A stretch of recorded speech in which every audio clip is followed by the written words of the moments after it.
Hey, there's a newsstand over there! Wanna grab a copy of The Steambird? We know our Fontanian friends love a little drama. There's no way they let their readers down. Isn't that Charlotte? And standing next to her, surely that can't be Kaniche?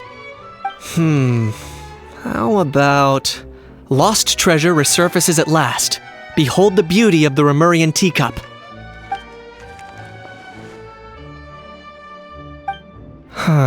Pretty shocking.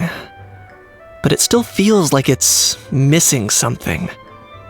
Ah, got it! Udex gravely wounded in shocking stabbing. Set to miss cross-border smuggling trial.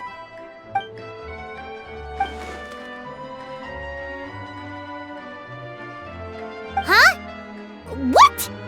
Did Paimon hear that right? Neuvillette was stabbed and gravely wounded?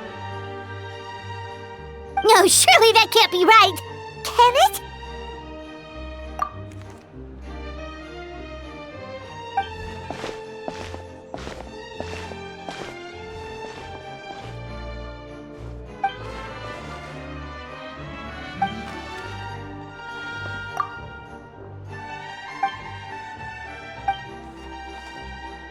Hey there, you two.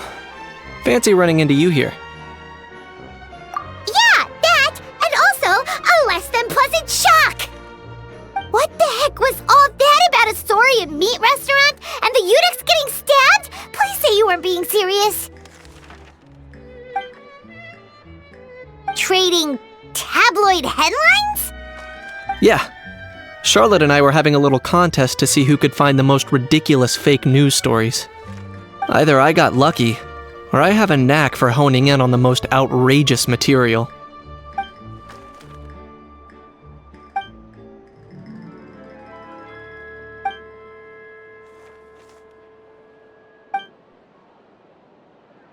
If I had to quantify it, I'd say about 1% of what they write is the truth. Huh? Him? Lenient? Ugh, you gotta be kidding! Ah! Don't get me wrong. I'm not trying to give credit to these so-called news stories for occasionally including a grain of truth. All I'm saying is, even the wildest leaps of the human imagination are always rooted in reality. You mean all those fake headlines you mentioned actually do have some basis in fact? Sure they do. For instance, there was in fact a smuggling trial recently. Considering the amount of speculation surrounding the smuggled goods, it's no wonder there are rumors about restaurants serving saurian meat or teacups being unearthed from ancient ruins. But in reality, the goods in question were simply a few ancient relics dug up from ruins in Natlan. Rest assured, no saurians were harmed in the process.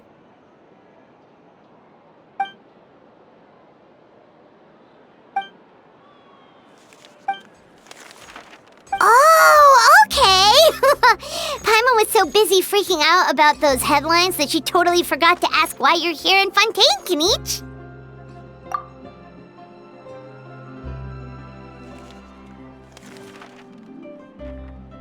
It was a pretty open and shut case, and my testimony in court was clear enough.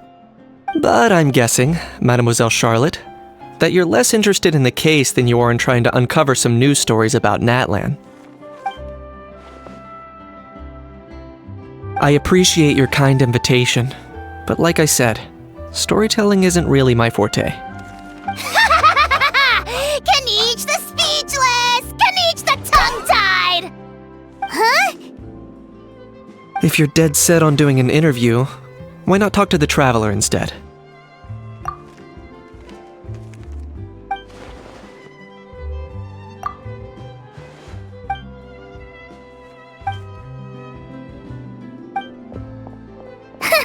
Charlotte never stops, does she? Anyway, Paimon just has to ask. That owl thing that popped out before, or was it a howl? It kind of looked like a howl, but at the same time... Oh, that thing. Yeah, that was a howl. Huh? What's up with him? Like, he's still noisy, but he's way quieter than before. It's like he's trying to hide or something. Could be. Not acclimatizing? Aw, poor Almighty Dragon Lord is not feeling well. Too bad he can't come out to argue back. What do you mean? There's nothing physically wrong with him. It actually has to do with a strange law we learned about after arriving in Fontaine. Apparently, it's forbidden to release flying objects within Fontaine city limits during the first 3 days of each month. Paimon sure does! Paimon's been down this road before. There's an easy solution. As long as Kanich holds onto a house tail, he'll be considered an Almighty Dragon Lord balloon, not a flying Almighty Dragon Lord. Not gonna lie, I was considering that. But Ahau wasn't too thrilled with the idea of huffing and puffing away in the form of a mini helium balloon. That said, it's pretty annoying how he keeps randomly popping up all of a sudden. Anyway, this morning I saw a notice outside the Palais Mermonia about an event that's set to take place outside the city soon. Something to do with filmmaking. I hear that's all the rage here. I was planning to stay here and do some exploring for a few extra days anyway, so I think I'll go check it out. It'll be a good chance to let that noisy helium balloon out. He might even learn a thing or two. If you're free, why don't you come along? I know where it is, so let me lead the way.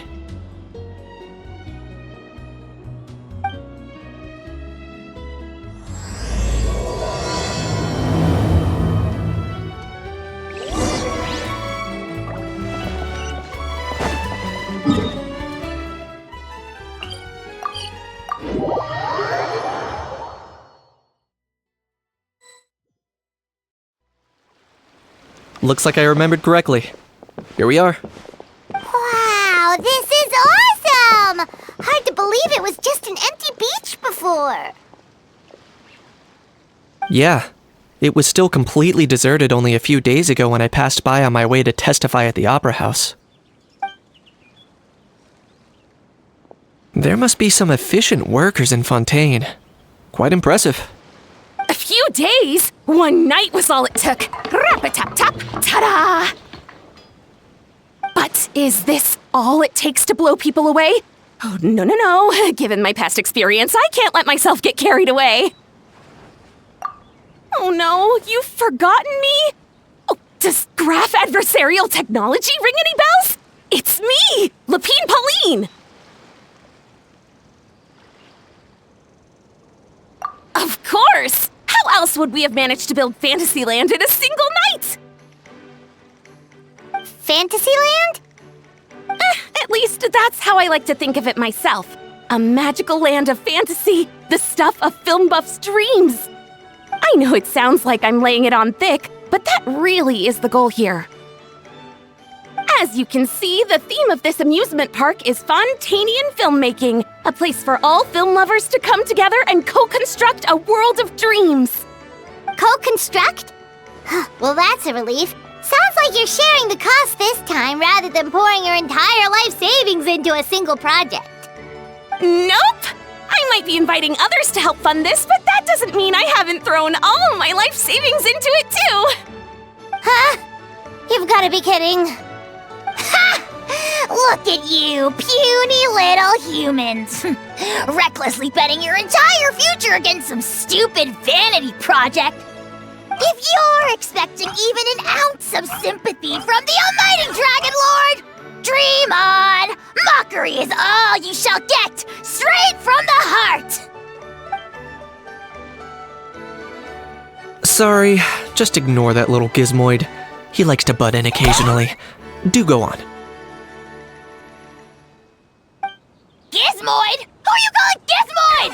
You're the Gizmoid! Wow! That's quite a nifty mecha you've got yourself there. Is it some sort of smart personal assistant? You ought to let Miss Charlotte see your cool gadget. Oh, who knows? Maybe you could even look into mass production! Mass production? Ugh, insolent, vulgar, and disrespectful! I, the Almighty Dragon Lord, am one of a kind! There has never been another like me, nor will there ever be!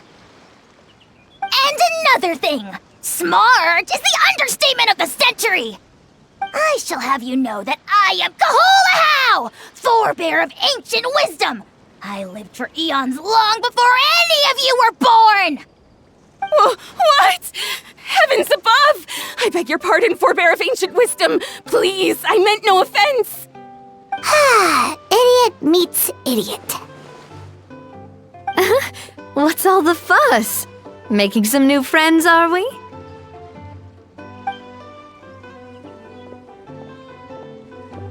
Miss Navia! Allow me to introduce the star behind all the work that's gone into this venue. Miss Navia, president of Fontaine Spina di Rosula. Hello, everyone. Partner, Paimon, how have you been lately? Hello there. I'm Kanich. What about me? What about me? My useless servant can't even give me a proper introduction. You think someone yelling their name out in the middle of a public street really needs an introduction? He's not wrong. I caught yours just now, in fact. So, you must be the almighty Dragon Lord, Mr. Ahau. It's a pleasure to meet you.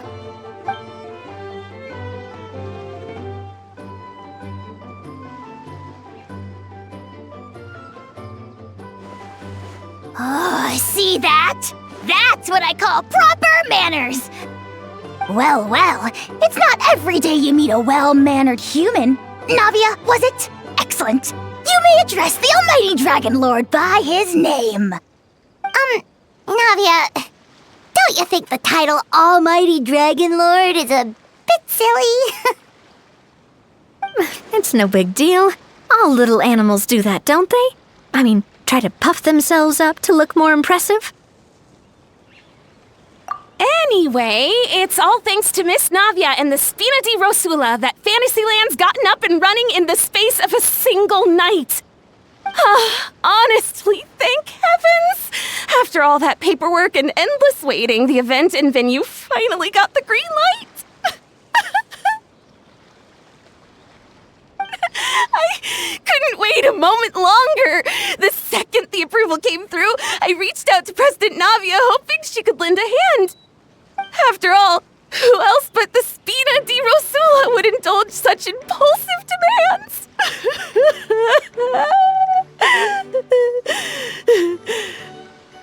Sorry, traveler.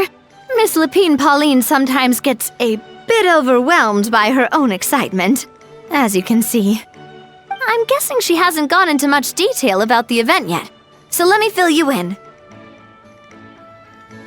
In short, the Cheval Moran Film Fantasyland is a fan convention that's open to film enthusiasts from all over Teyvat. Miss Lapine Pauline is hosting this event and also providing technical support. Huh? Cheval Moran? That's right! The one and only Surintendant Cheval Moran! After much persistence and many solicitations, I finally obtained Lady Farina's permission to use the image of her close friend. Not only is our adorable mascot drawing in fans by the minute, but she's also boosting her own popularity. And that was always the goal, a win-win arrangement. It's been a while since we last met, but still, it's a surprise to hear Lapine Pauline coming out with such sensible ideas. By the way, Miss Lapine Pauline, have you decided to switch careers and go into film tech? Not exactly. By chance, one of the prototype lenses I developed caught a photographer's eye, and it's now being used for the latest cinematic productions. Thanks to this unexpected opportunity, I've had the chance to invent various film-related equipment and props. That's right. So don't underestimate Miss Lapine Pauline, our resident engineer. She's the technical powerhouse at the core of this entire event. As for the Spina di Rosula, we're mainly here to take care of planning, operations, and management. For anyone feeling inspired to set up a booth, Miss Lapine Pauline and I will provide the necessary technical and operational support once her application has been approved. By the way, traveler, are you at all interested in taking part? It would be a chance for you to earn some extra income. Plus, with your skills, I'm sure you could bring something special to the table. Paimon would be even more tempted if you were to, say, throw in one of those fancy feasts she's seen in those gourmet food reels. Well, as it happens, that'll be a piece of cake. Everyone needs to eat, whether they be tourists or the stall owners themselves. So thanks to Miss Navia's help, we've managed to invite none other than the celebrity chef Miss Escoffier to run our theme restaurant. Look over there!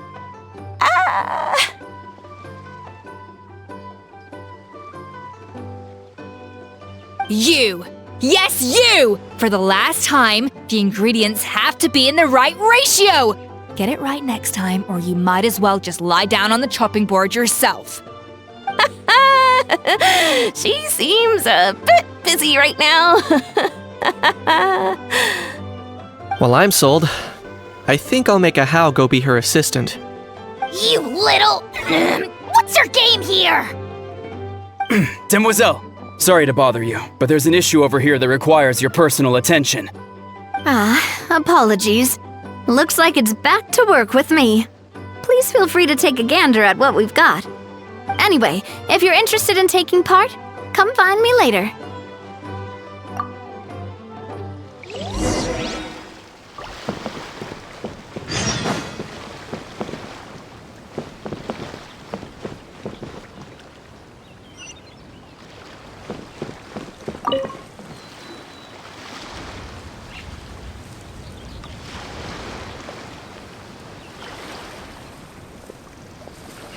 Traveler, it's you! Ready to join the Cheval Moran Film Fantasyland crew? No problem. We'll be ready when you are.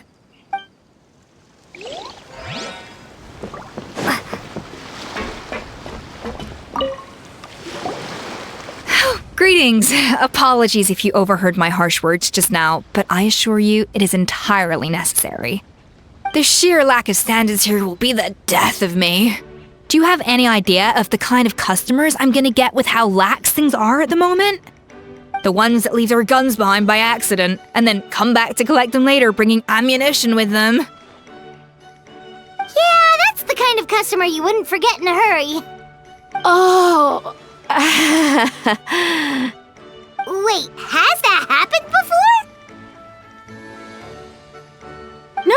No, it's just the mention of guns reminded me. Someone did actually leave their gun nearby. Huh? Just before we started setting up, as we were cleaning up the site, someone stumbled upon a mysterious locked box. It didn't look like something from Fontaine, though. It had more of a Natlanese vibe. Oh? Do you think a foreign tourist might have left it behind? That's what I assumed at first. But the box was buried beneath a pile of wooden planks, rocks, and whatnot, so it seemed like someone deliberately hid it there. But I didn't see much point in speculating, so the best thing I could think of was to hand it over to the authorities. I trekked all the way over to the Palais Mermonia just to hand it in. Ugh, it was exhausting. What did the authorities make of it? Oh, they made a mountain out of a molehill, as usual.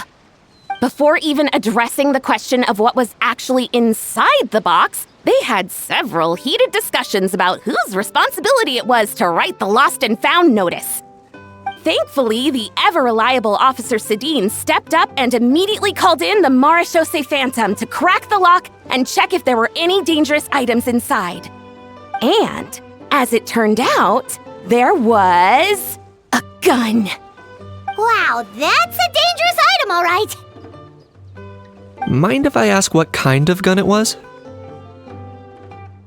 Oh yeah, Mr. Kanich, you're from Natlan, aren't you? Do you know a lot about guns? You could say it comes with the job. I have an interest in weaponry and the like. Ugh, such a spoiled brat. What, are the toys I gave you not good enough for you anymore? Yep, got sick of those long ago. You little... How dare you turn your nose up at my gifts! Why Time for a timeout, old-timer. Sorry, where were we? Oh yeah, do you recall what the gun looked like? It's a bit hard to describe. If you ask me, it didn't even really look like a gun.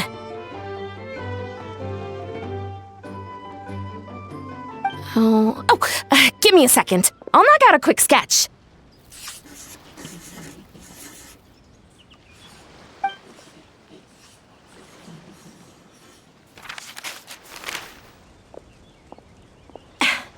Something like this. Whoa, it's so neat and precise! It's nothing. Sorry. Is something wrong with my drawing? I know it doesn't really look like a gun, but I assure you, this is exactly what it looked like. And it certainly could shoot as well, too. I confirmed that with the officer from the Marechaussee Phantom. No, quite the opposite. The features are very accurate, and it is definitely from Natlan. Please, don't mind me. I'm just taking a moment to admire it.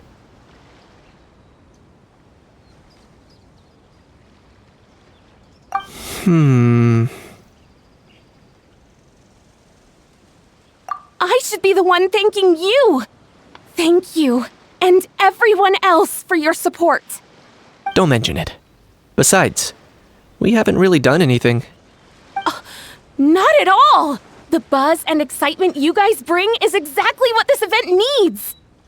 Oh dear, I'm starting to feel a bit guilty watching everyone else toil away.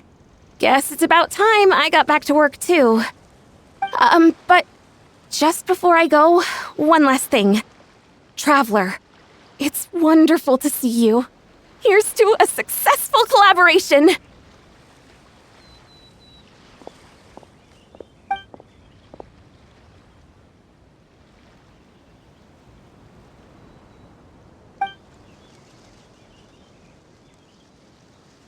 I'm sure you noticed that there was something unusual about that gun. Correct. It's most likely an old weapon dug up from some ancient dragon ruins. Based on my experience, it might be more accurate to refer to it as a hand cannon, but in Fontaine terms, it's not wrong to call it a gun. Given why I came here, don't you think it's curious that an ancient dragon relic of unknown origin would turn up like this, out of the blue? I suspect this gun might have something to do with that smuggling case. It might have slipped through the cracks. Time is of the essence, so I'd like to head over to the Palais Mermonia to verify my suspicions. Perfect. Then we can head out right away. Or, if you want to catch up with your friends first, I can wait.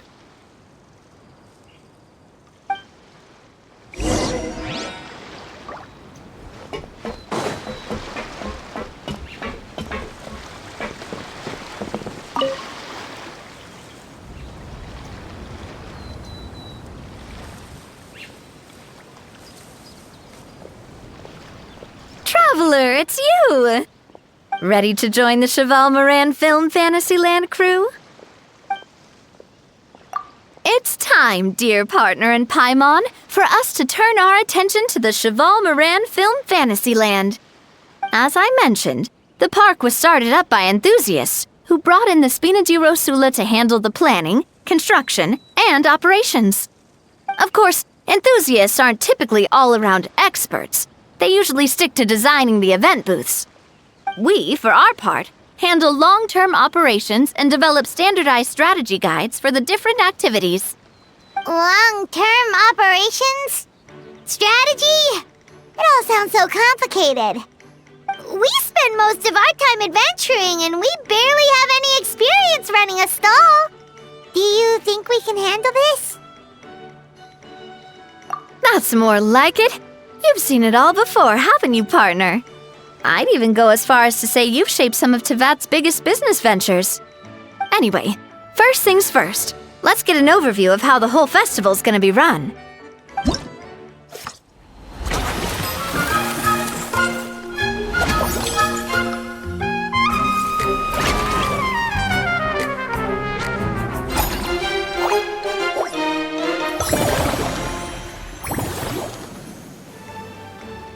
The Spina's only been able to hire a limited number of craftsmen. Besides, we don't have enough experience to handle multiple projects simultaneously. That's why I chose to adopt a time slot-based planning method, so we can focus on specific tasks during each designated period. Upgrading facilities, expanding the venue, hiring staff. All of this requires funds and time slots to accomplish. So, it's our job to allocate precious time slots in each business cycle to the most worthwhile tasks. As we attract more guests and earn money to add to our funds, we'll also be able to work more efficiently, which will allow us to divide each cycle into finer time slots, which will let us get more done. So we'll be limited in the decisions we can make and tasks we can focus on within each time period. Which means we have to use our limited actions and Mora to earn even more Mora. Kinda like playing chess or cards then. Cooking up a strategy in advance is gonna be key. Paimon thinks she just about gets it. How do you feel about it, Traveler? Yep, come on, we can do this. You mentioned standardized strategy guides just now. Does that mean there are non-standard ways to take part too? Of course. Film and entertainment mean different things to different people. And there's gonna be a wide range of exciting activities for people to try out. If we're not careful, some visitors might wander off and end up getting in trouble. And others might pick up dangerous props by mistake. To avoid confusion, we need to create a standardized strategy guide for each activity. Just think of it like a walkthrough. Wow, if we're the first ones to test out the activities, who knows what surprises there could be waiting for us? But if we hit a tough spot, we'll just have to rely on our skills to carry us through. Hopefully it goes without saying that I'd never put you in danger, partner. I carefully checked all the existing activities before you arrived, and I can assure you that they're all perfectly safe. I also wanted you to experience the activities before anyone else gets to. It'll be fun. Plus, we'd like to hear your thoughts and suggestions. Oh, those are two things Navia is best at! Making people feel safe and having fun! Great! Well, I can't wait to hear what you think. Your input is super important to us. All right then, let's start with Eclectic Escapades and put our first guide together.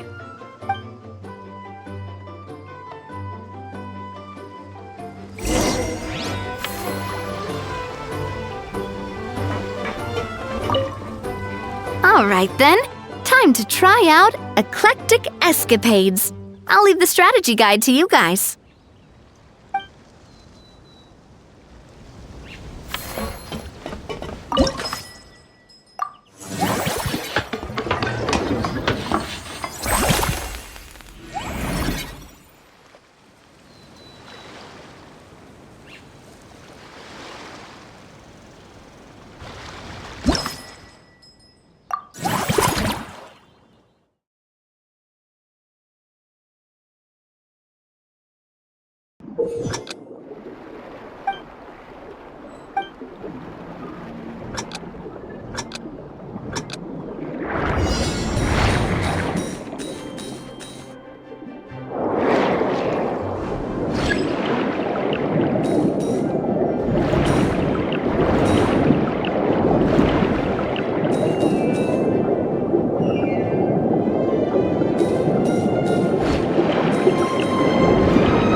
of you seem even more excited than before.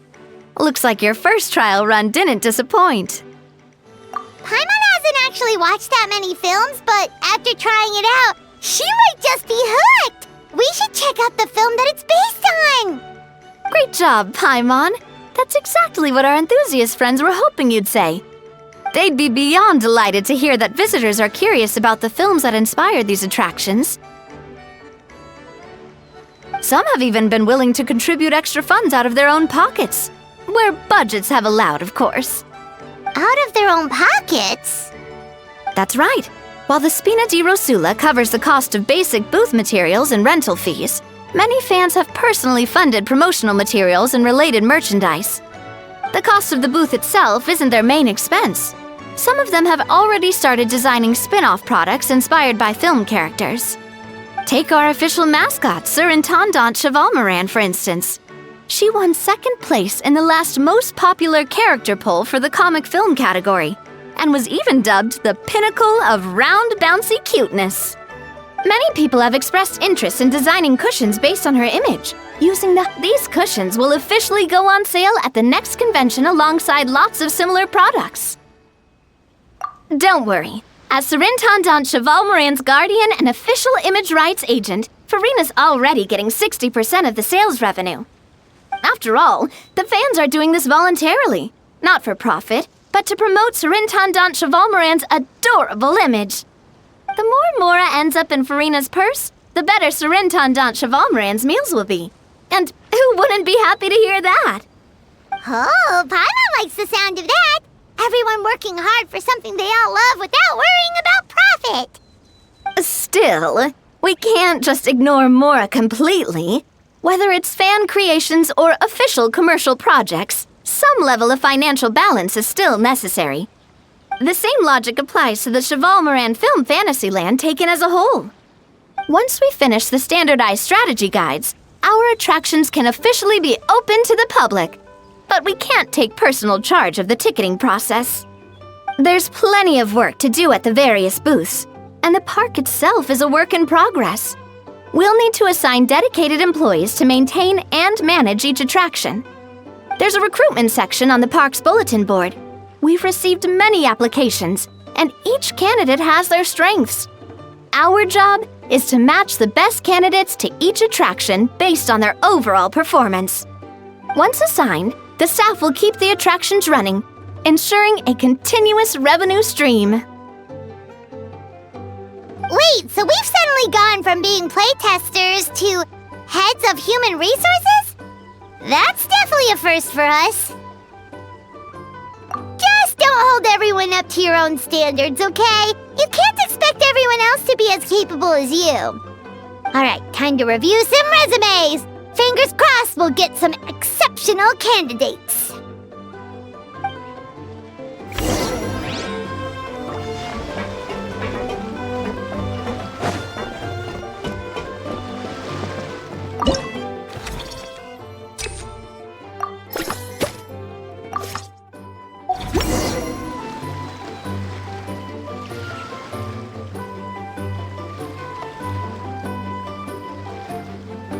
Looks like this particular employee is really getting into their role. You're both doing great. You sound more like bosses than I do. In any case, with this, the Chevalmoran Film Fantasyland is now officially open. Running a theme park is a long-term project. You won't make much if you try and rush it. We're just about done with our current work setup, so let's take a short break and wait for this cycle's revenue report to come in.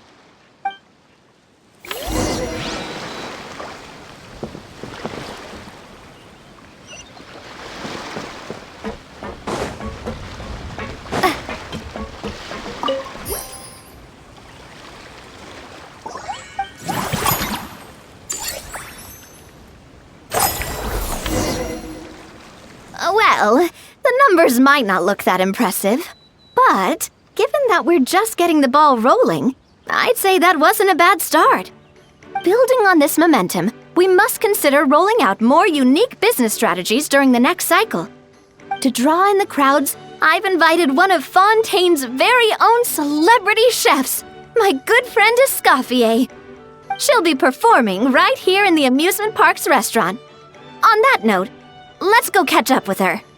So, is the restaurant part of our business strategy too? There are so many layers to this operation.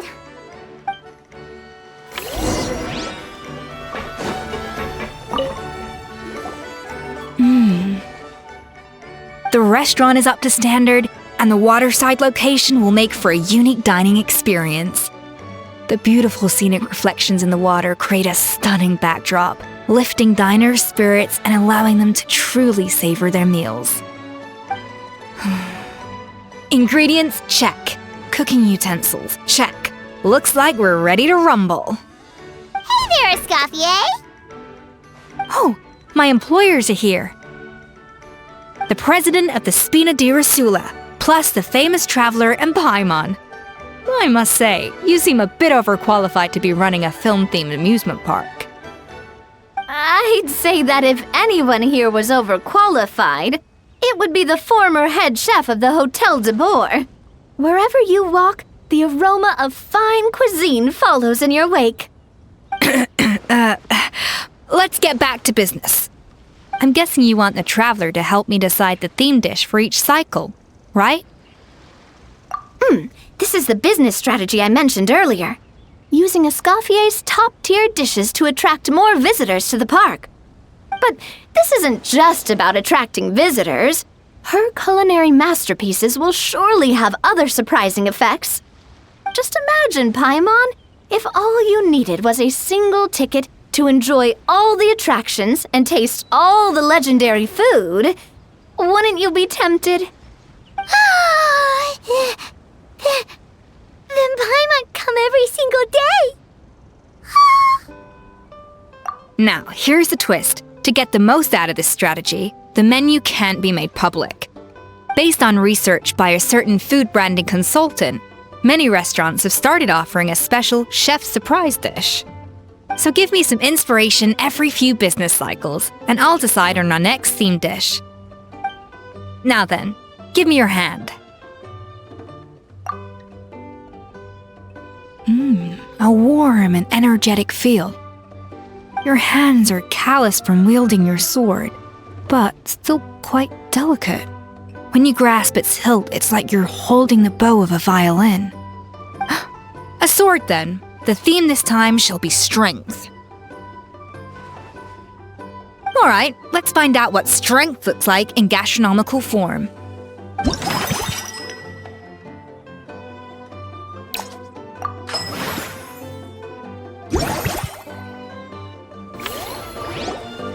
I've refined the sauce for these barbecue ribs. It's a richer flavor than the classic version, but not at all greasy. The mint extract in the seasoning leaves a refreshing aftertaste, perfect for indulging yourself after a fun-filled day. But if you ask me, I'd say the artisans need these more than the guests. The artisans? As I'm sure you've noticed, this park isn't quite finished. A serving of these barbecue ribs should help the artisans replenish their strength much more quickly. As their bosses, you have an obligation to provide meals for them. So why not invite them to dine here? Who knows? The morale boost might even improve their productivity. Oh, if I recall correctly, you once served up some special fish and chips for the porters over at the Fleuve Centre. For several days after, the workers were all incredibly efficient. They'd finish 8 hours of work in just 5. And then, because they clocked out early, they'd come back completely refreshed the next day. Then there's no time to lose. Go invite the artisans over while these ribs are still hot. I'll prepare some side dishes and desserts too.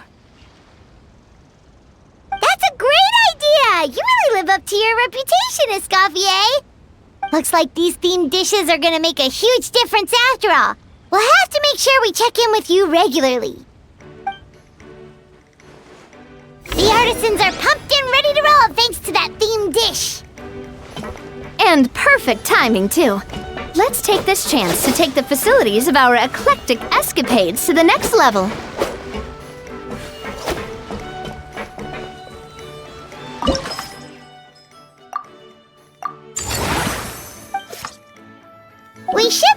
to attract more customers by upgrading the stall, don't you think? That's right. Based on my business experience with the Spina di Rosula, I've quantified the service value to help you intuitively understand how satisfied customers are with each stall. An attraction will reach its ideal revenue only when its service value meets customer expectations. As we improve and expand our facilities, expectations will also increase accordingly. When that happens, we can deploy more capable employees or invest funds in training to enhance our employees' skills.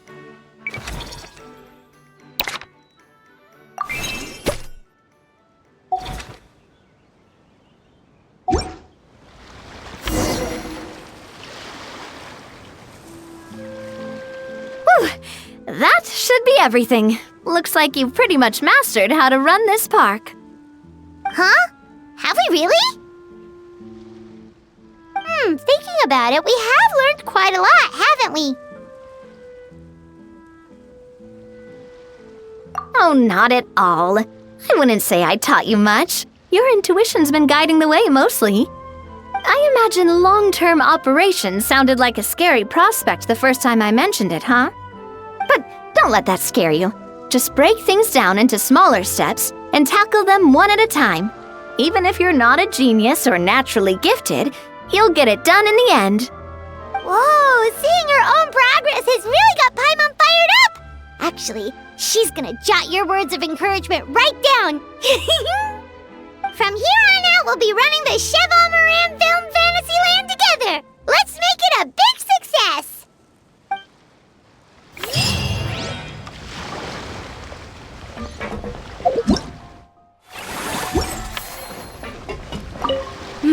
That unique aroma. I wonder how you'll inspire my cooking this time. It's nothing. Just take care not to overwork yourself.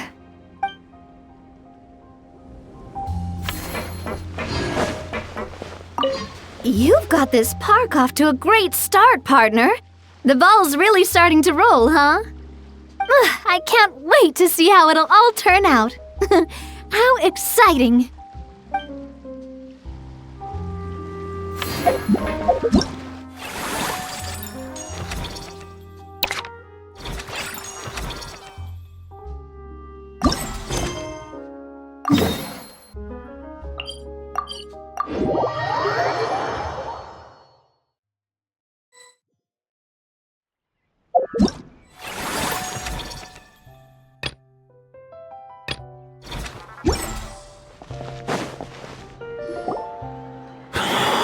Oh, man. Bro!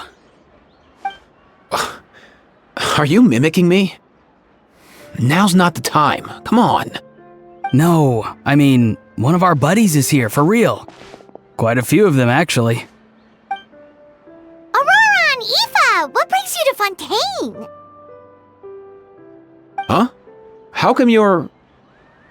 Ah, I'm guessing Kenichi is here because of that international smuggling case, right?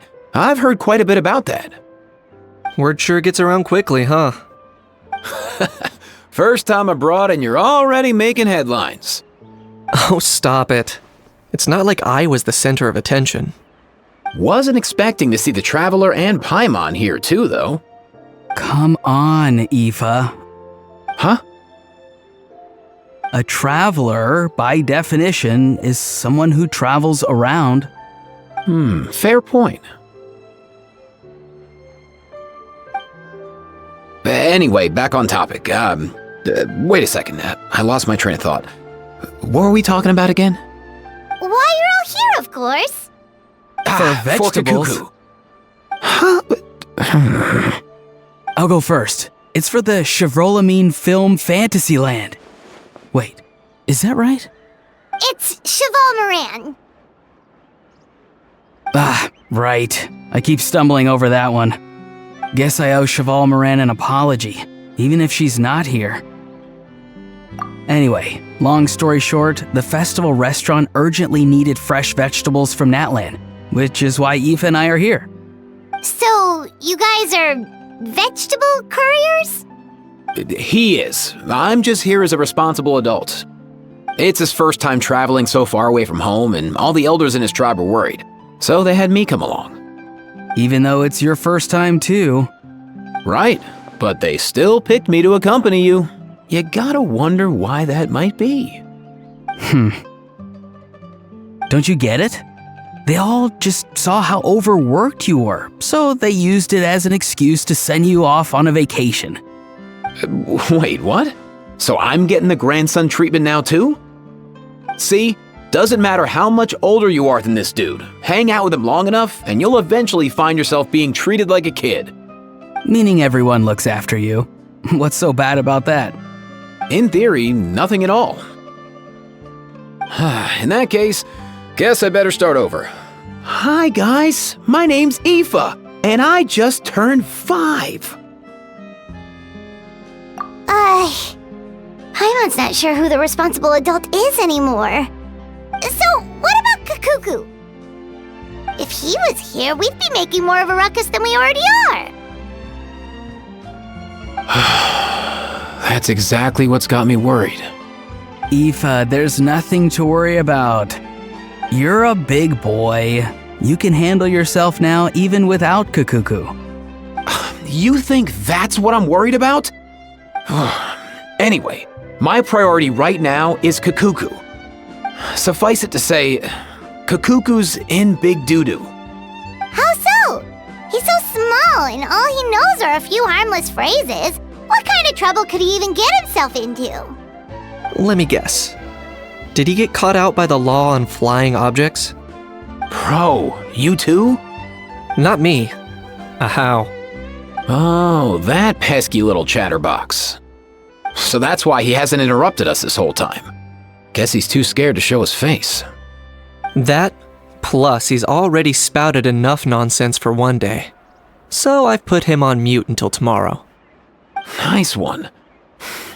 If I was even half as decisive as you are, I would have kept a closer hold on Kakuku so he didn't get a chance to go flying off. Oh no, bro. Or rather, did Kakuku get caught by the guards for flying around? If they had managed that, we'd at least be able to track him down. But when the guards started chasing him, Kakuku flew into that building next door. I wouldn't be surprised if there was a high-stakes pursuit going down in there as we speak. Just like one of those cool crime movies. Which building? That one? Yup, that's the one. Kakuku sure has a good eye for a getaway. It's the tallest building around. I may be able to fly up pretty high, but checking every last window would still take quite a while. As for Aoife, well, let's just say he's not flying anywhere without a Saurian. Sorry about that. Not like it's my fault, though. You don't have to apologize on my behalf. Wait a sec. What's this got to do with how high you can fly? Kakuku's got himself into a real mess here, like a panicked animal running straight into a trap. It's pretty worrying. I'm starting to picture him flapping through a barrage of gunfire while important documents are flying about left, right, and center. Heck yeah! If anyone can pull it off, it's Kakuku. He's always been such an awesome Saurus. I believe in him.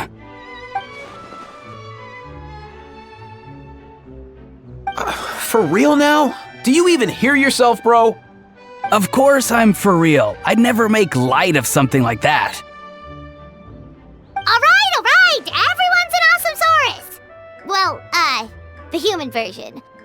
But our priority right now should be to go in there and check up on Kakuku. Leave it to us.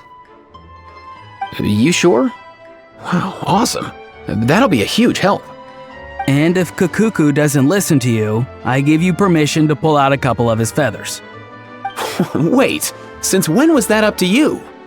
Well, then it's your call, bro.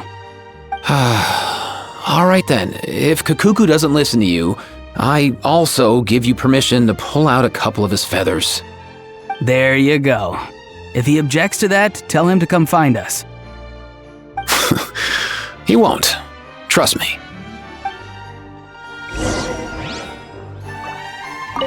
Back when we first met Kakuku in the wild and I begged you to take him under your wing, I never imagined you'd end up spoiling him rotten.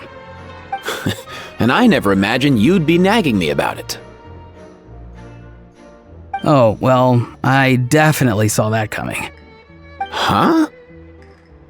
You're only 5 years old after all.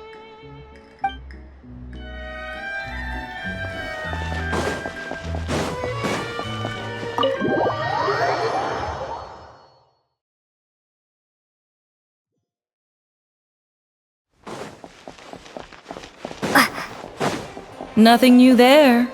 The first few days of every month are always noisy. What's all that commotion? Are they arguing in there?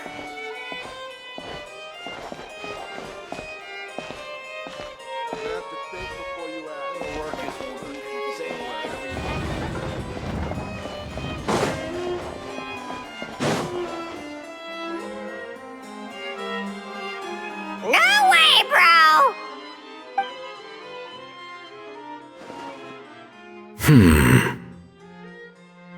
Did he say he came from Natlan? No. Get out of here! I can understand his words, just not what they mean. Oh no.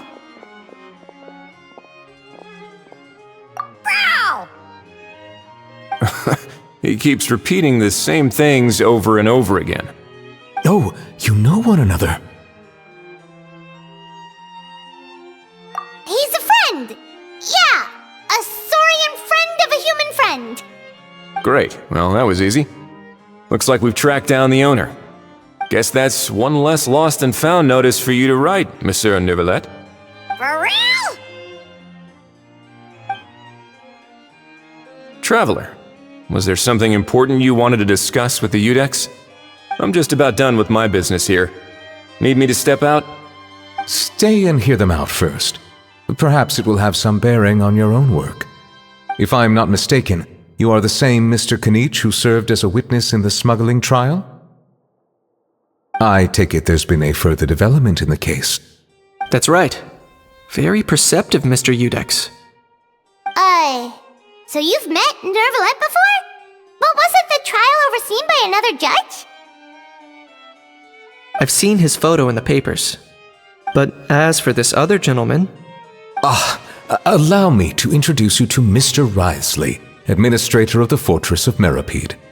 Or in layman's terms, Fontaine's prison warden. Please, feel free to share anything about the case. There's no need to keep anything from him. Pleasure to meet you. Pleasure to meet you! Wow, that sounded just like me. But should we really discuss official business in front of the Saurian? Oh wow! Oh no! I believe he said... Or rather, I suppose he meant that he'll keep this to himself. Though I should mention, Mr. Kukuku, that we will have to ask you to sign a confidentiality agreement. Sure thing, bro! Let us return to the matter at hand. Mr. Kanich, was there something else you wanted to discuss relating to the case? Yes. Let me fill you in.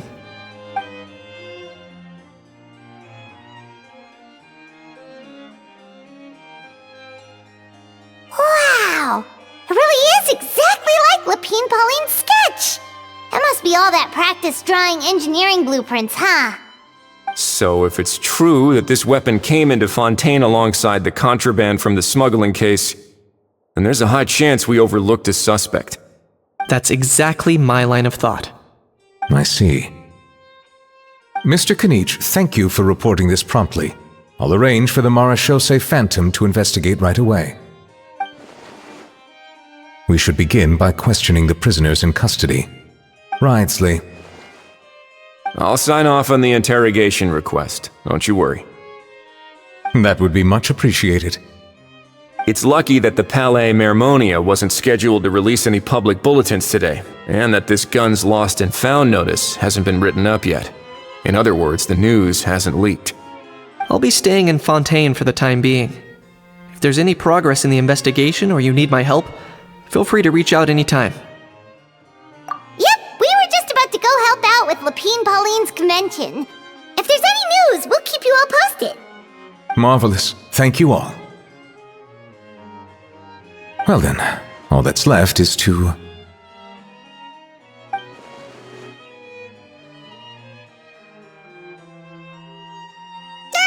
You miss me, bro? He really does come out with the most unexpected things. Who did he learn it all from? Huh. Well, it's pretty extraordinary. Anyway, according to due process, we must first determine whether Mr. Kakuku qualifies as a flying object. And, following on from our conversation just now, he also needs to sign a confidentiality agreement. Drafting said agreement may take some time. Looks like you'll be staying with us for a while then, Kakuku. Excited?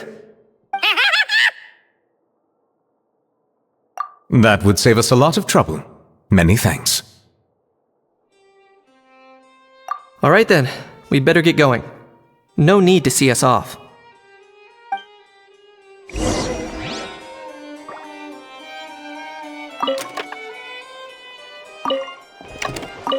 I know you mentioned a while back that people from Natland would soon start showing up all over the world. But I hadn't expected anything like this. It seems no matter where they come from, all dragons are inquisitive by nature. You can say that again, bro! The same might well be said for humankind. The real reason you chose to stay to investigate this case was your curiosity about Natlan and Mr. Kakuku, was it not? Guilty as charged. Nothing gets past you. So, how about we take this opportunity to chat a little more? We've got the world's best translator on hand, after all. Sure thing, bro!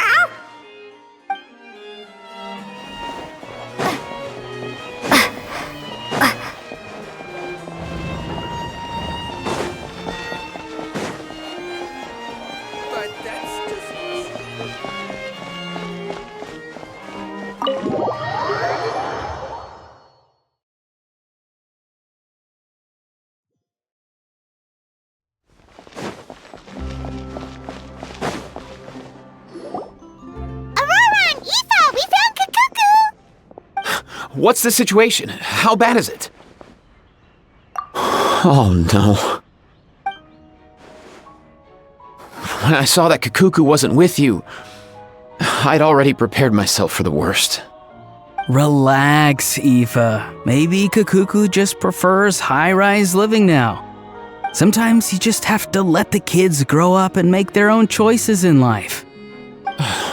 For real now? Do you even hear yourself, bro? It's not that bad.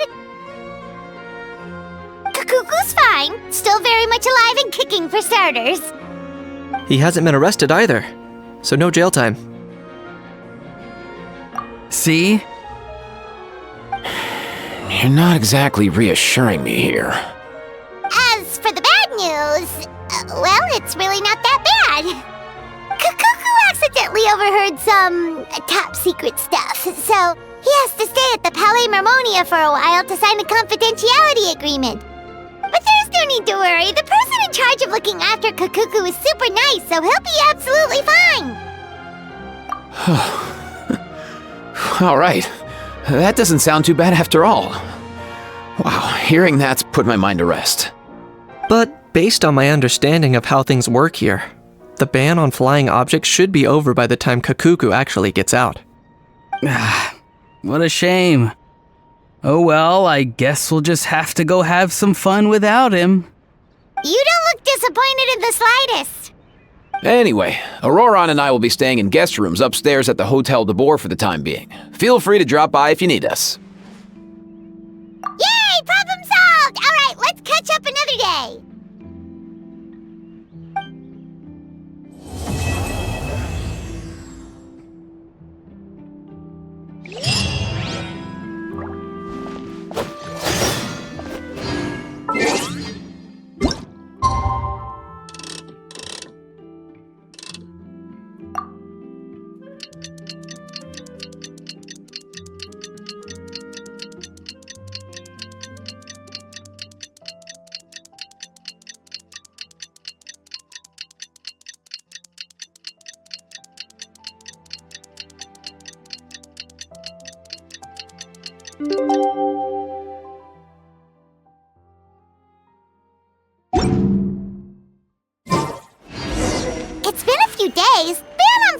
object should be over by now.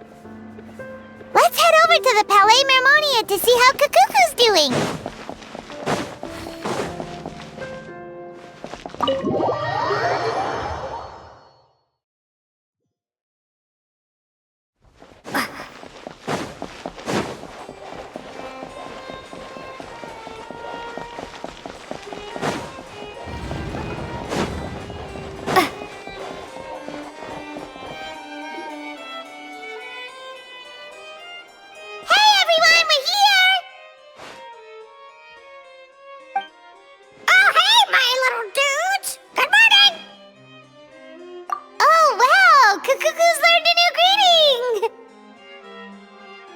Is that good news or bad news, though?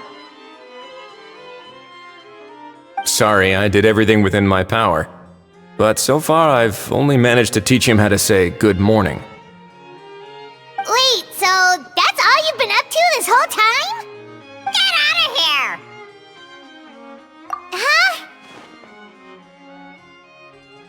Okay, so good mornings aside, please tell Paimon there's been some other progress too. Of course. That's why I'm here. Kukuku's not the only one that Mr. Ridesley's been getting to talk. I'm referring, of course, to the convicts. It was nothing. These guys weren't exactly tough nuts to crack. So, what's the deal? After racking their brains, they remembered speaking to an inconspicuous middle-aged man just as they were preparing to pack up and leave Natlan. He was dressed in the manner of the Children of Echoes and carrying a box. Plus, the description matches the one the gun was found in. All in all, he didn't look any different from your average Natlanese traveler. Perhaps seeing that they were dressed as merchants, this man stopped for a chat, inquiring where their goods were headed, and even asking if they could share a boat. The smugglers were very cautious, though. They didn't tell him any specifics. But all this happened before I crossed paths with them.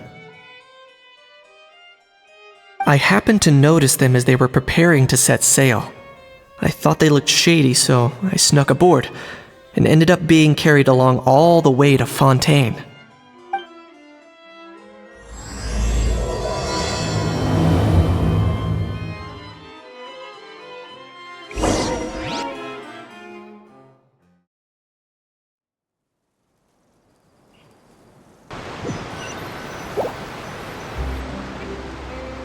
Boss, do we know if those Fontainians will even like this stuff? What if we can't shift it? And that's why we call you a rookie. It's all supply and demand, kid. Supply and demand. Natlan's foreign trade is just starting to lift off.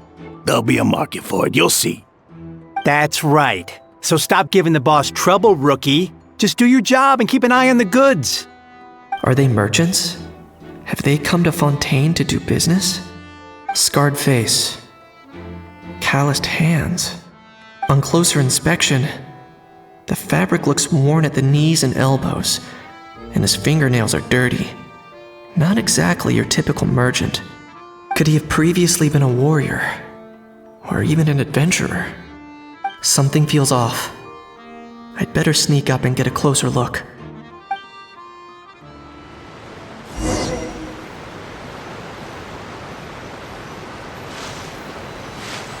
Nice thinking, boss. This tourist tub's been fast going and smooth sailing. Plus, no one's been asking us what we're up to. That goes without saying. Big cargo ship would have been too slow, whereas the smaller ones would have been faster but way too bumpy. If we ended up damaging the goods by accident, all these months spent grafting away would have gone up in smoke. Seriously? But there's hardly anything here. Would it really have taken them months to prepare? And why would they need to transport it with such care? Could they be secretly smuggling precious items out of Natlan? I'll need to find a way to get to the bottom of this.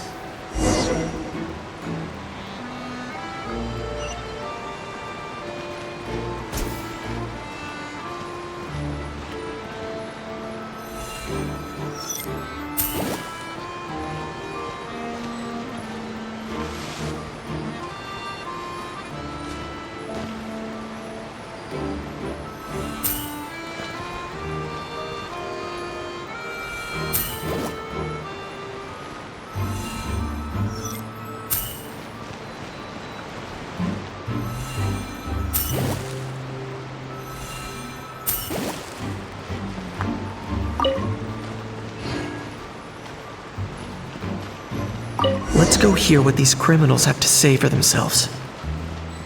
Sure enough, there are relics inside the box. It's illegal to smuggle such items outside Natlan.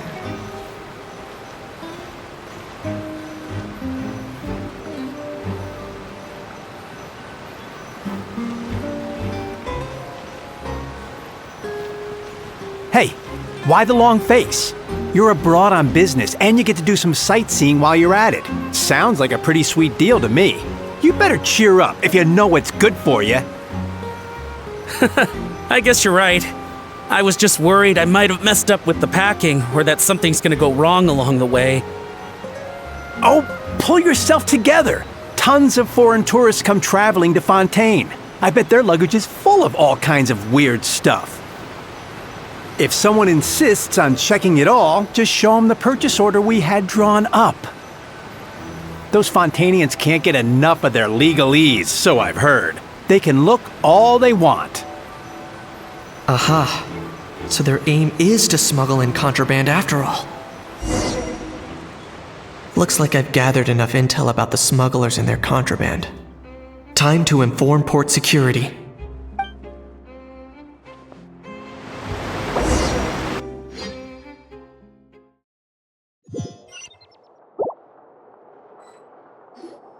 So anyway, that was when I went and told the Fontainian guards about my suspicions.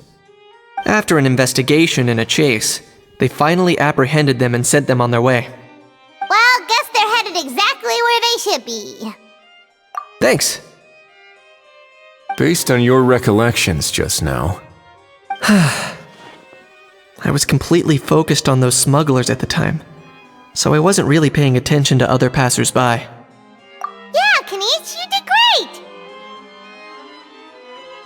in other words, the person who brought the gun here, the one who lost it, has no connection to the smugglers whatsoever. They were working entirely on their own. Oh dear, oh dear! Sounds like Mr. Kakuku wants to chime in? He said this elusive individual's actions are positively mystifying. It's a good observation, I quite agree. However, we still know next to nothing about the person. Perhaps we should start by focusing on the lost item itself.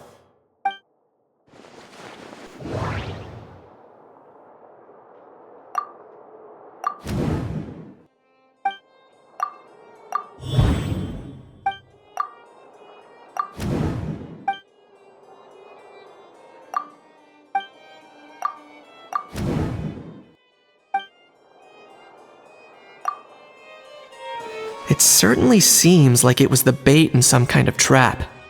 The only question is, why wasn't the bait made more conspicuous? Has something sprung to mind? I just remembered a film I watched this one time. Huh? Oh wow, no way, bro! Hold on, let me explain. Just now, the traveler speculated that this box might have been placed there on purpose, as if the intention was for someone to come pick it up. That got me thinking about those films about kidnapping cases. When they demand their ransom, the kidnappers tell the victim's family to leave money or valuables at a designated spot for someone to come pick up. That doesn't merely happen in films. There have been similar cases in real life. In fact, if anything, it's probably the real-life events that inspired the films.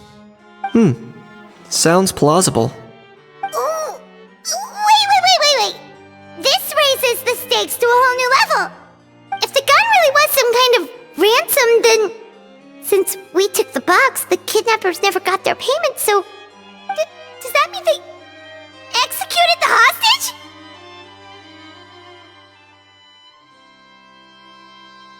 I agree. I don't believe we have a kidnapping on our hands. Selling off stolen goods is extra work that most kidnappers would want to avoid.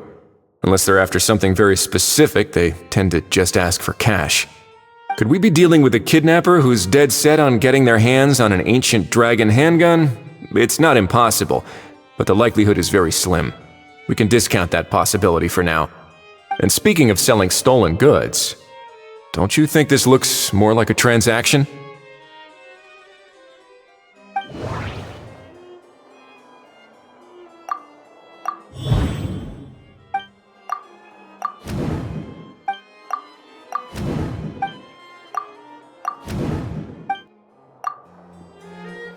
So, bottom line, this was an individual smuggler at work. Exactly. And it was the location itself that caused the deal to fall through. The last thing they would have expected was for a quiet beach to turn into a bustling film convention overnight. Not only is the area now packed with tourists, but the Spina di Rosula have a presence there. I'll bet that both parties were completely caught off guard. That sounds like a plausible theory, but how do we verify it? Looks like your people better start rolling up their sleeves. How so? Easy. Just follow the usual procedure by putting up a lost and found notice. The more routine we make it seem, the more likely the suspect will come forward to claim it. Even if they send a proxy, we're liable to get our hands on new leads. And timing-wise, it's about time we updated the bulletin board anyway. All we need now is a lucky gestionnaire to write up the notice for us post-haste. Ah, so that's what you meant by rolling up their sleeves. In that case, I may as well write it myself. Delegating this to someone else would require an additional explanation. Or are you just not used to asking others to work overtime? Is that really a major concern here? Well, looks like I won't be needed around here. At least until the notice has been posted. You could always wait here if you like. The Palais Mermonia serves a particularly fine cup of tea if that swings it for you. Thanks, but no thanks. I left a very noisy creature with a friend before heading out, so I should probably get back to feed it. Ah, I wasn't aware that you had a pet, Mr. Kanich. Speaking of pets... Get out of here! Out of here! Yep, that's the plan. Outta here indeed. I believe that what Wriothesley is trying to say is, you are free to leave, Mr. Kukuku. Furthermore, it has been determined that Mr. Kukuku should not, in fact, be classified as a flying object. As such, he shall be free to move around Fontaine whenever he so pleases. You're the best, bro! Oh, that really is good news! Travelers, should we bring Kukuku back to Aoife and Auroran? I shall leave him in your capable hands. Indeed.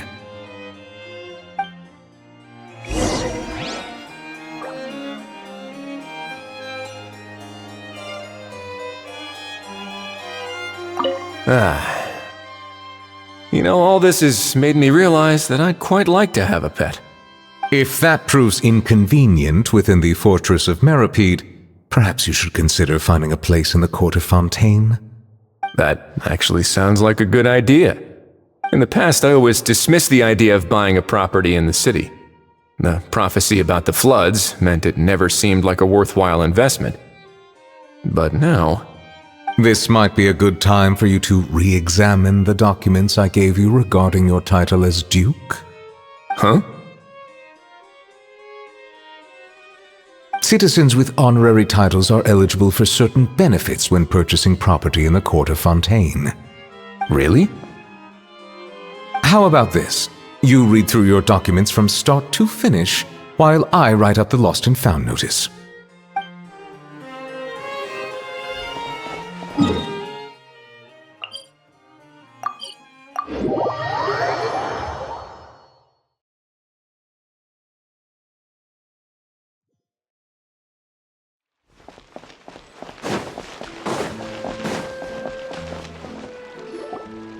How?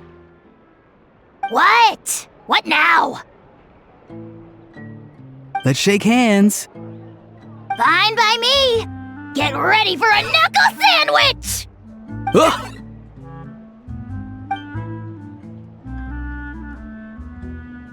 Oh, nice dodge! Paimon feels strangely inclined to keep a safe distance. Did you miss me, bro? Kukuku, you're free! Ugh, not you again. Nope, didn't miss you in the slightest. Hey, other granny. And hey, Paimon and Kanich. It's good to see you all. Thanks for bringing Kukuku back. Get it away! Get it away from me! Nice to meet you, bro. Who are you calling bro? Say that again to my face! I dare you. If you've got the energy to argue this much, you're clearly not hungry yet. Let's go find something to eat while a How lives his best life. Poor Ahau. He spent all day being tormented by Auroron, only to discover that the suffering's just begun. Eva, as a Saurian vet, how can you just sit back and watch our little dragon bro suffer? Huh? How am I the bad guy? Even hear yourself? Ah! Doesn't anyone want to hear how Kakuku got out of jail? Don't lose hope, Ahau. By the same standard, you have freedom of movement now too. You're still in the game? Same standard? I will not be held to the same standard as that thing! That's right. You won't. As far as I understand, the Palais Mermonia will want to assess your case on its own merits before they grant you freedom of movement.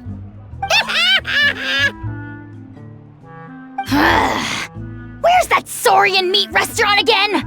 I'm gonna march that little pink balloon right into the kitchen! Yeah, good luck with that, bro. You'll be putting your own neck on the line, too. Also, there's no such restaurant! Anyway, thanks for looking after a How, guys. I'll take over from here. Why you?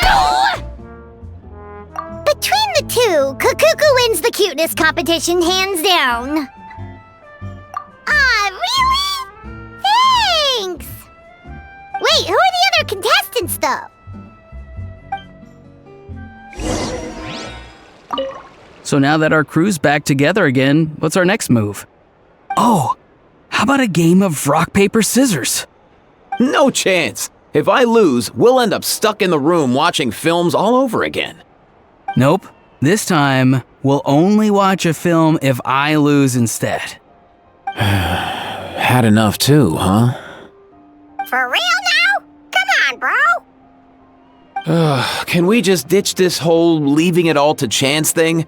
Why don't we take our fate into our own hands? Aren't we doing that already? Rock, paper, scissors uses our hands. Don't know why you're laughing. You're stuck with paper every time.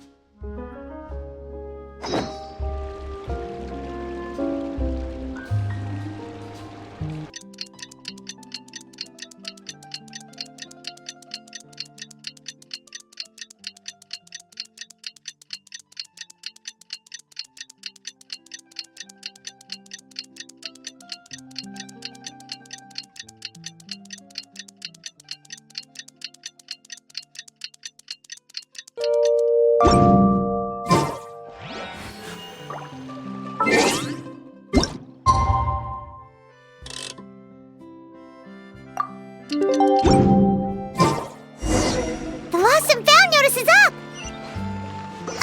Maybe we should go hang around the Palais Mermonia to see if anyone shows up to claim it.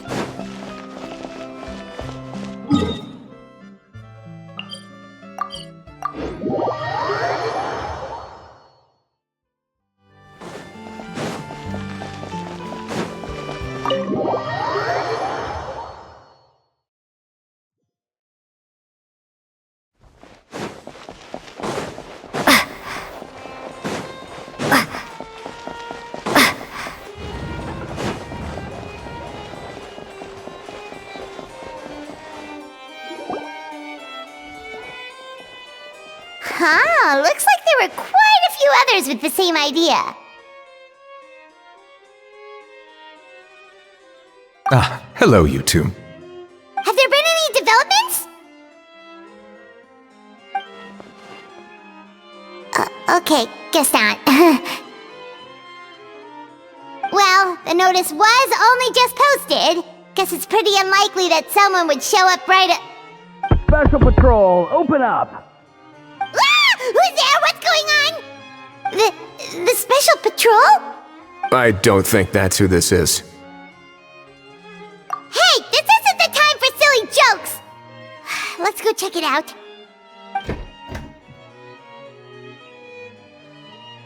Good day, all. Gramps, grannies, aunts, and uncles. What in the Tibet are you doing here, Auroran? Oh, he must be the one you mentioned. Kukuku's owner? One of his owners. Kind of. But, bro, what are you doing here? I'm here to claim a lost item.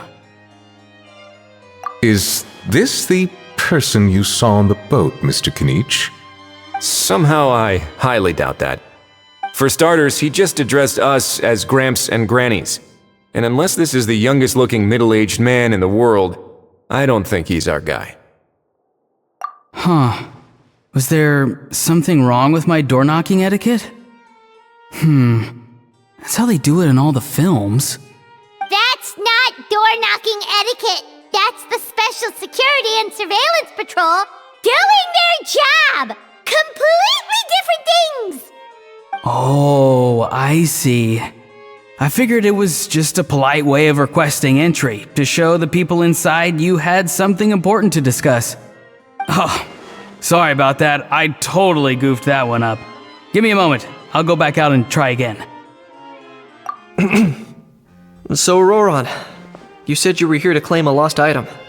What did you lose? Yeah, so basically...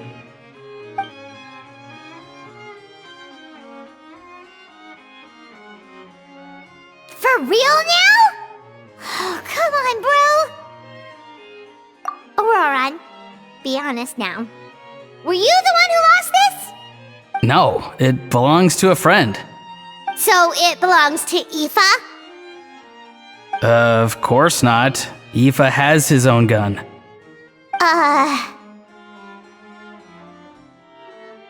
All right then. I knew this wouldn't go well. So here's what went down. This morning, Aoife and I were playing rock, paper, scissors. Before long, he'd lost, as he usually does. So we figured we'd head out and visit some of the Cour de Fontaine's famous landmarks. When we got near the plaza, a man suddenly stopped us to ask for help. He said that he had lost something and that someone had found it and sent it over to the Palais Mermonia. But apparently he used to work here and was worried it'd be awkward bumping into his old coworkers, so he asked us to pretend to be the owners and claim it on his behalf.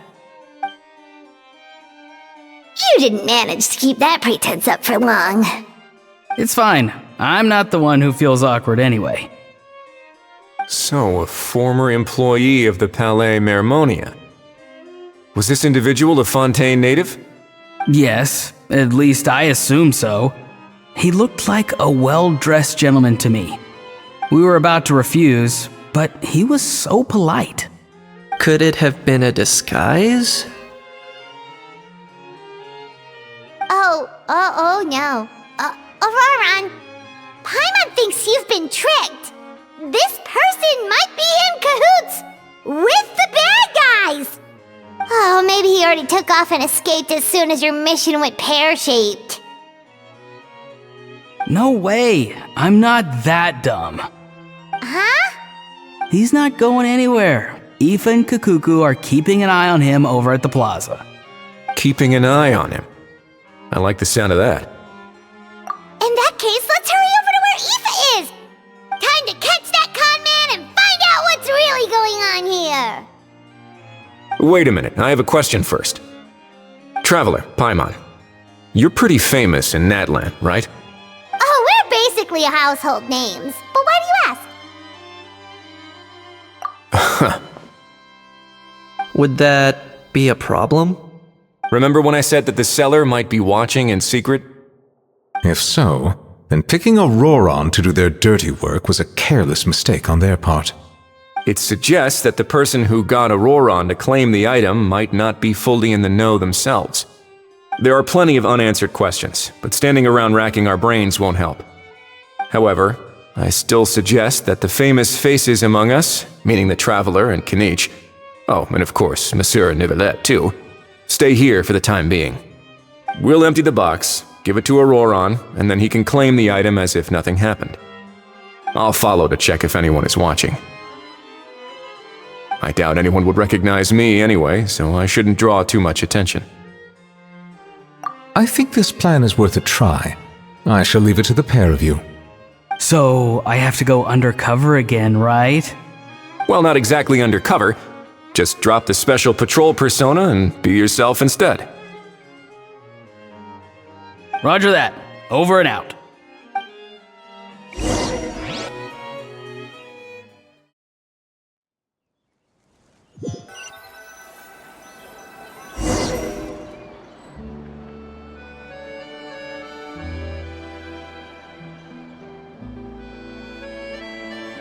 No sign of any suspicious individuals around here. Auroron has entered the elevator as planned.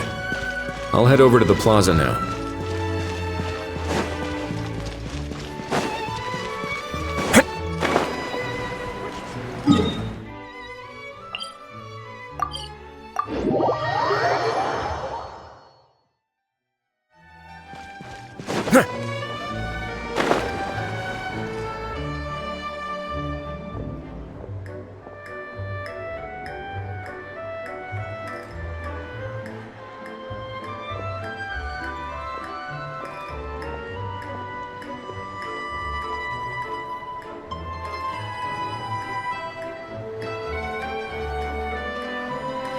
Nothing suspicious going on here, either. Strange. Maybe we're overthinking this? Oh dear! Oh dear! Stop with the pecking! Stop with the pecking! Please, sir, I'm begging you, do me a favor and get this pet of yours under control! The heck are you on about?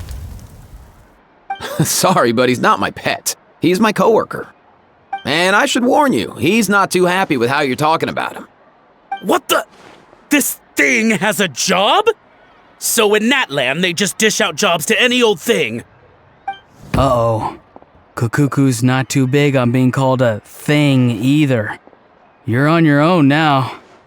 I'm sorry. Please, Mr. Kukuku. Master Kukuku. Lord Kukuku. I meant no offense, I promise. All right, Kukuku. That'll do for now. Let me ask him some questions first. Sure thing, bro.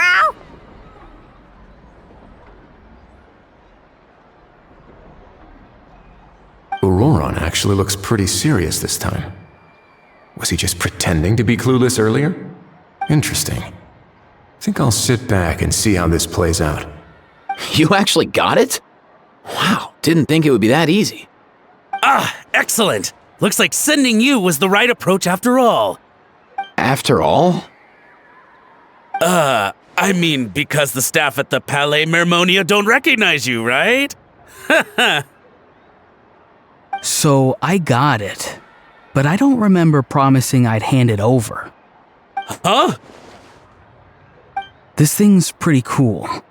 I've taken a bit of a liking to it.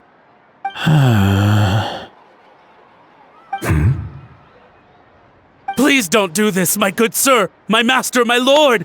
My very life hangs in the balance. His life hangs in the balance? If this means so much to you, what are you gonna offer me in return? Are you trying to get him to say my life? How'd you know that? Because I watched that film with you. You should drop the act. We don't want a real misunderstanding in our hands. You're probably right. But honestly, I don't know what else to say. Sorry, this is the most myself I can be. Is that enough? Enough. More than enough. Who's this dude? Just think of me as a staff member from the Palais Mermonia. Now, if you don't mind, I have some questions for this gentleman about that life or death treasure you were just discussing. Truthful answers appreciated, of course. Oh no, I'm toast now. What's that supposed to mean? You don't think the Palais Mermonia has the ability to protect our citizens? No, I mean, yes, of course they do. Please ask away. I could do that. But I'd rather you just tell the whole story from the beginning. I suppose I only have myself to blame. Such a rare antique, I couldn't resist. I'm a collector of antiques. Nothing excites me more than rare, old relics, and to be completely honest, if someone's selling, I'm buying. I don't care to ask where they sourced their goods. As for the seller of this particular item, well, I've never met him in person. We've had some prior dealings, but always under the cover of coded ads in some shady tabloids. Lost and found notices, missing person ads, that sort of thing. As long as I took care to hide a time and place somewhere within the text, then slipped some mora into the envelope before submitting the ad, it would get published. And that was that.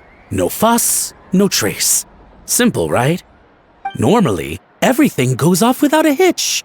But this time, I arrive at the pickup spot expecting a discreet in and out, and instead, I find a whole construction crew at work.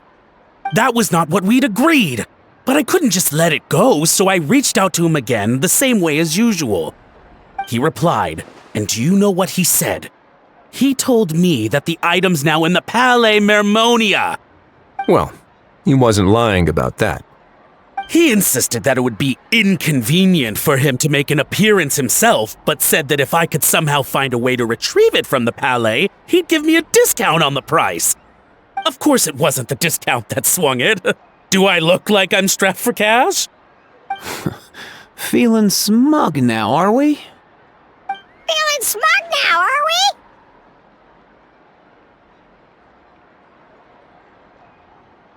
we? No, please go easy on me. Go on.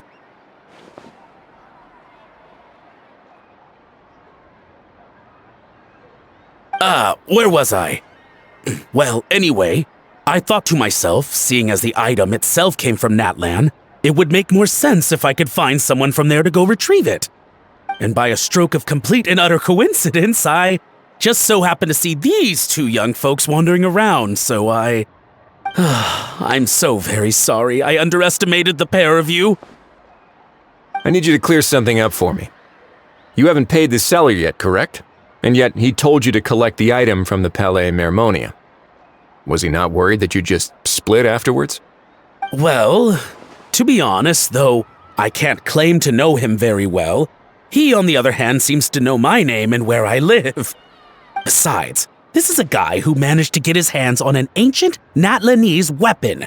That's probably not the kind of person I want to double-cross. Fair. That makes sense. So, Mr.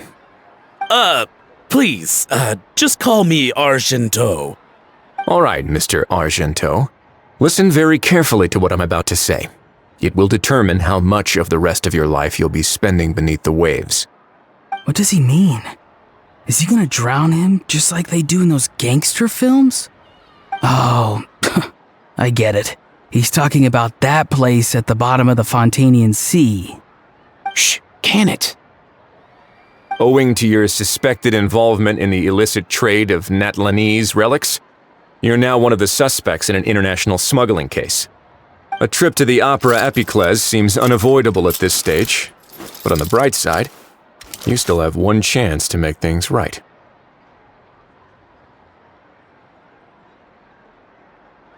Okay.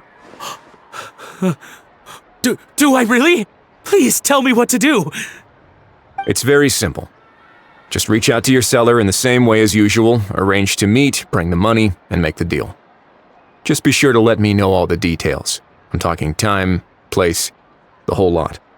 If we can catch the other party by doing this, you'll have gone some way toward redeeming yourself. Understand? Oh, I see. I understand. You shall have my full and unadulterated cooperation. Good. Don't break the law, and don't even think about making a run for it. The Palais Mermonia will be watching you and ensuring your safety. All right, take the box, but leave your ID and other documents behind. You can go now. As for you two... Protocol dictates that I should take you both back to the Palais and have you sign a confidentiality agreement. But that would take a lot of time and effort. Such a hassle, bro! See? Mr. Kakuku knows exactly where I'm coming from. So, I was thinking, since you're all friends of the Traveler... I understand, sir. We got dragged into this by accident, and it has diddly squat to do with us. And out of respect for the Traveler, we won't say another word. Oh, I know this part. We better keep our mouths shut or we'll both be sleeping with the fishes in the tailor-made pair of cement shoes. In that case, I understand completely. Not exactly what I was going for, but if that's how you want to understand it, then be my guest. Then it's settled. Thanks for your help.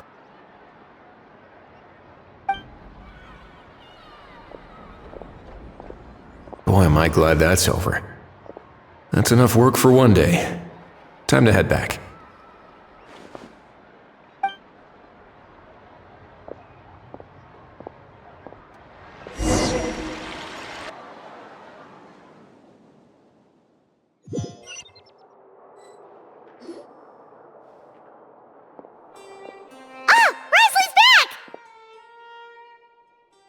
Judging by your expression, it must be good news, huh?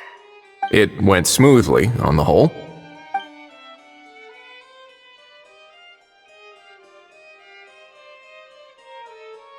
So basically, we hold off until Argento and the other party have set up the next stage of the transaction. Then we plan our next move. Patience will be key. I get that. It's like hunting. I'm just not sure the other party will take the bait so easily. Well, if he didn't need the money, or if he valued self-preservation over making a profit, he could have walked away as soon as the contraband was brought to the Palais Mermonia. On top of that, although he hasn't shown his face yet, he seems to have no followers or accomplices, and he's relying on an extremely limited set of options to push the deal along. So, if you ask me, he seems like someone who cares a lot about his image and has a somewhat high opinion of himself, but lacks any real ability. I almost get the feeling that if he misses out on this opportunity, he won't have any other way of making money. His every move is like a spin of the roulette wheel, hoping that the ball will land exactly where he wants it to. Or, I don't know. Maybe he'll cut his losses and vanish into thin air, and our efforts will have been in vain.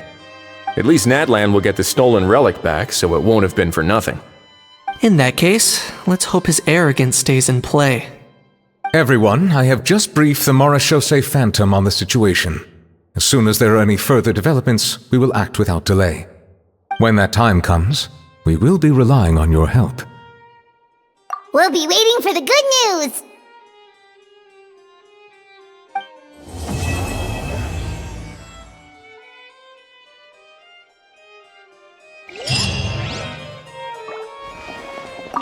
On the topic of kidnapping cases...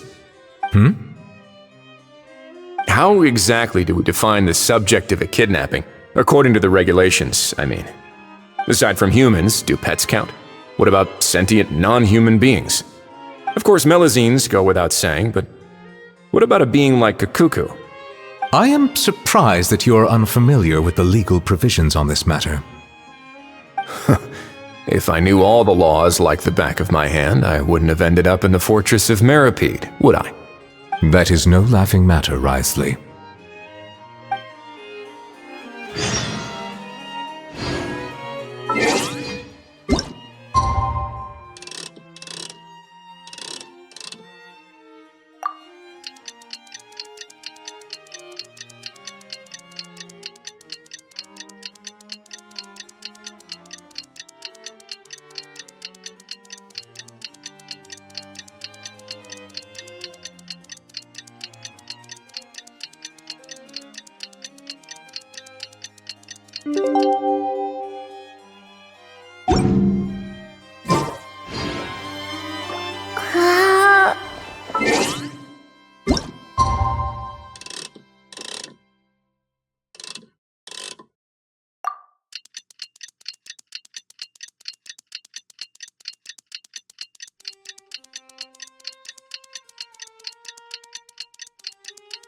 Novelette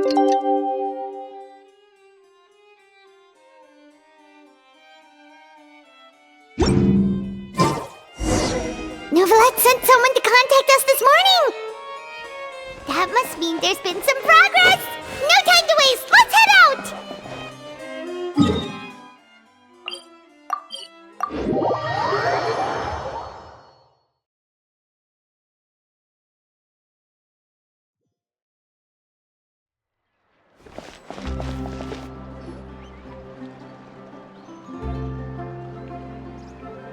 Hey, everyone! We're not late, are we? No, you're just in time. Well rested, I trust? A great way to stay energetic, certainly. We received word from Mr. Argenteau yesterday, confirming the time and location of the transaction. It'll take place this afternoon, and it turns out it'll be somewhere we all know pretty well, too. The Film Fantasyland restaurant. Oh, really? Huh. He sure does like that place. Seems like you share our concerns, Traveler. Indeed. Capturing someone in a crowded event venue will be much more challenging than in an open area. The criminal might try to blend in with the crowd, or even escape by taking hostages. In light of this, we've had to make additional preparations. As soon as we received the news yesterday, we began coordinating with the Marechaussee Phantom and the Special Security and Surveillance Patrol. We'll be deploying lots of undercover agents on site. If things go south, the safety of the civilians will be our top priority. Of course, fingers crossed, everything will go without a hitch. I noticed a bunch of familiar faces from the previous case, like Captain Chevrolet of the Special Patrol, so I'm feeling optimistic. We'll trust your instincts, then. Oh, yeah, and by the way, we've also been in communication with Miss Lapine Pauline and Miss Navia. The Spina di Rosula will provide support within a controlled scope, so there's no need to worry. The only potential issue is with Miss Escoffier. You know what, that might not be such a bad idea. Ahem. All right, no more jokes. Miss Escoffier has made it clear that she doesn't want her restaurant to suffer any losses as a result of this operation. But, well, I have a feeling things might not go quite as smoothly as she hopes. To be honest, we shouldn't have dragged you into this in the first place, and it's caused you quite enough trouble already. The Fontanian authorities should be able to handle the rest from here. But still, I'm guessing you'd like to see how it all turns out. Well then, feel free to head down to the scene, but just stay alert and play it by ear. You won't necessarily have to do anything. Unless things go pear-shaped, of course. I'll do my best to ensure that things don't escalate to that point. Of course. There are still a lot of unanswered questions, but our intel so far indicates that the culprit's from Natlan. Plus, I'm already a witness in this case. Might as well see this thing through to the end. That's the Kanichi we know and love!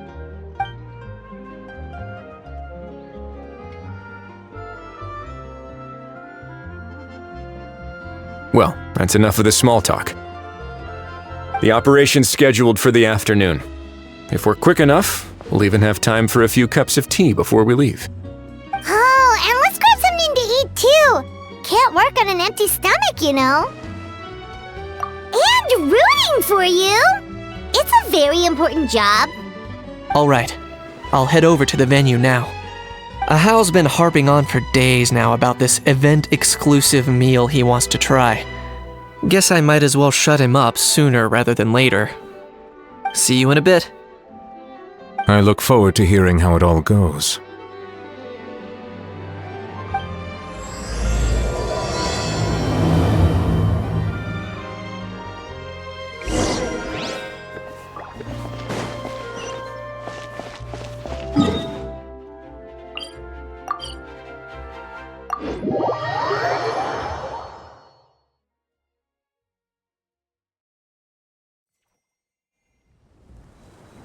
This beach seems to be getting livelier by the day. Traveler, Paimon's getting kinda hungry. Let's go check out the restaurant menu, shall we?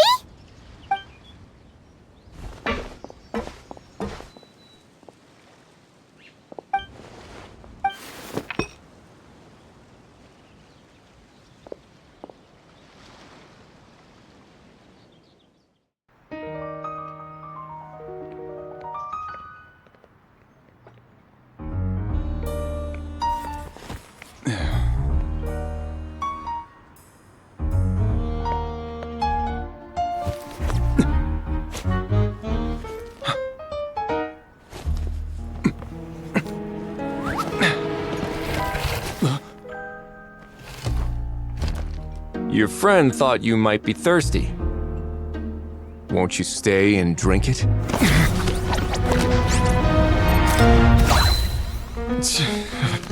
I tend to steer clear of drinks left out in the open.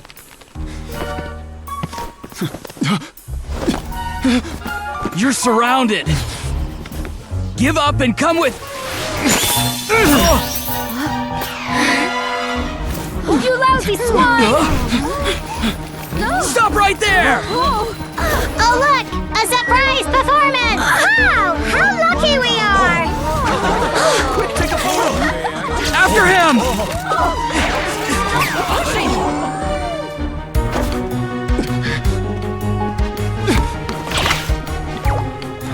Sorry, my guy. Unlicensed and illegally docked, this boat's not going anywhere.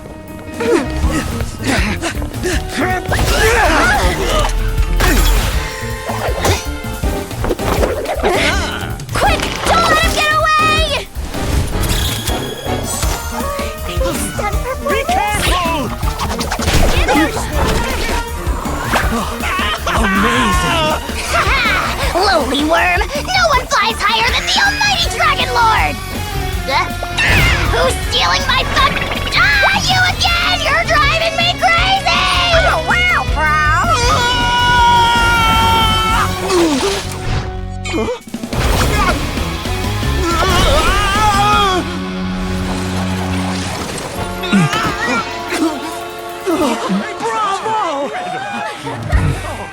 All right, that's a wrap.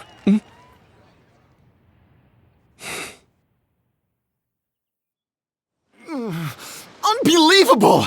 You can't just drag someone around like that! Such blatant disregard for human life! I'm gonna sue the living daylights out of you! Will you now? I think I did you a favor by pulling you away from your audience. Saved you some face at the very least. As for whether you were facing up or down along the way, well, that was your decision, wasn't it? What, you...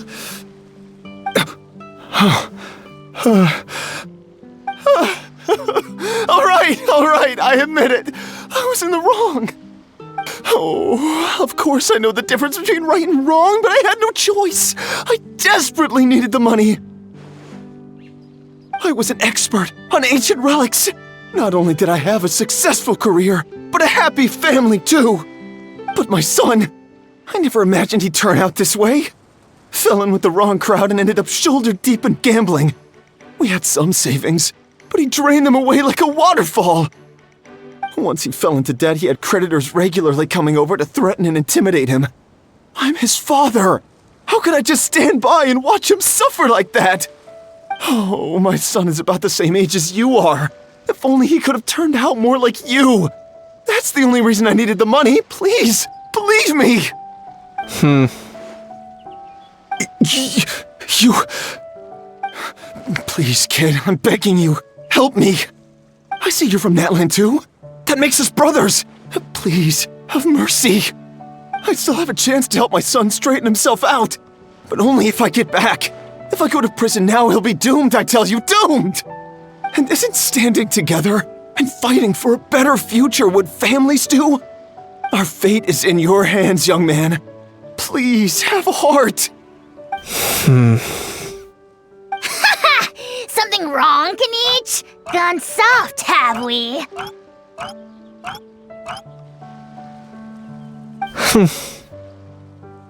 I don't believe a word you say. Wriothesley had you just about figured out. You're a gambler. Pure and simple. A gambler? Me? Nonsense! I told you, it's my son! First of all, are you really from Natlan?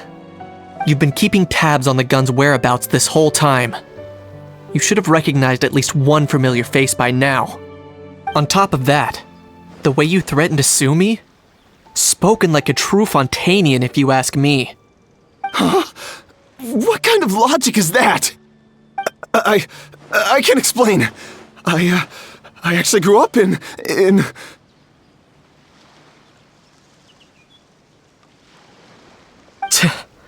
I don't want to hear another word. Ahau, here's your chance. Shut someone else up for once.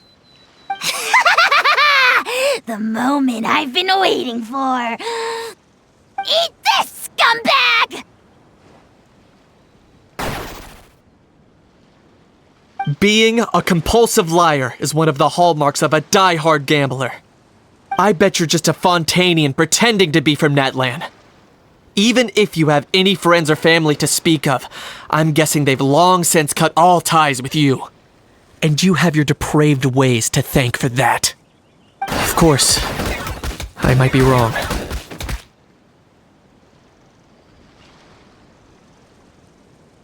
But does that matter? I'm just here to arrest you. If you're looking for an advocate or a shoulder to cry on, you're out of luck. Besides, prying the truth out of you is exactly what your beloved courts are for. Isn't that right?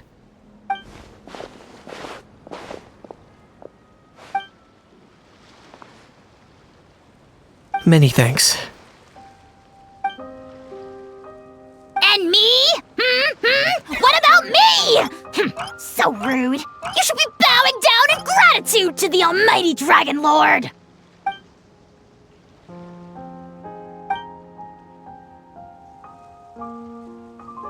Hey, what do you mean? Hold it right there! Don't worry. I'm fine. I wasn't the one who just got dragged all the way here. Little Kanich, thinking back to when you were just an itty-bitty boy, Kanich, aren't ya?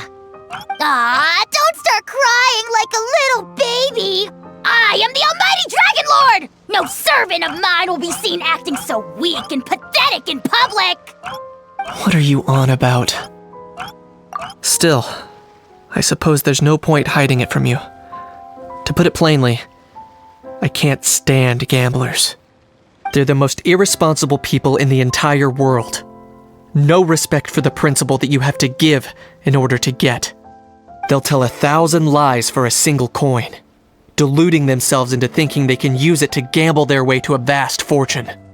But we all know that even when it looks like you're getting something for free, there's always an unseen cost. In the past, I also ended up paying a price for my father's gambling losses. I don't want anyone else to end up in a similar situation if I can help it. Don't feel sorry for me. I certainly don't feel sorry for myself. They say that people are shaped by their past, and since I've made it this far, I must have done a lot of things right. We should never punish ourselves for the mistakes of others. Instead, I choose to remember the moments that helped me grow. Like when I first learned to use a grappling hook, or the very first time I yearned for knowledge. Yeah, I believe you. Let's get going. If we don't head back soon, we'll cause more unnecessary worry.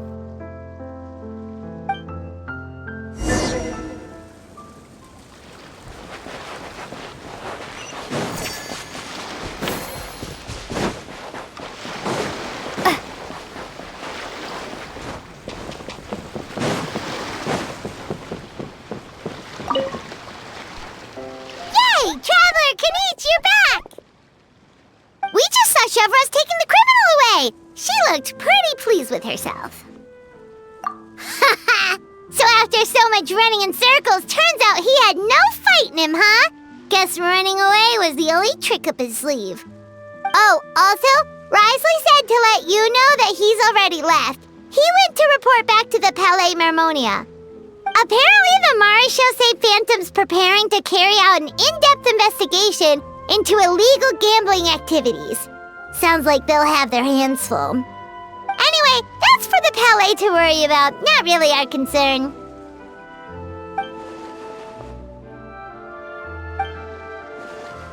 Hey, it's not like you to give up so easily, Charlotte.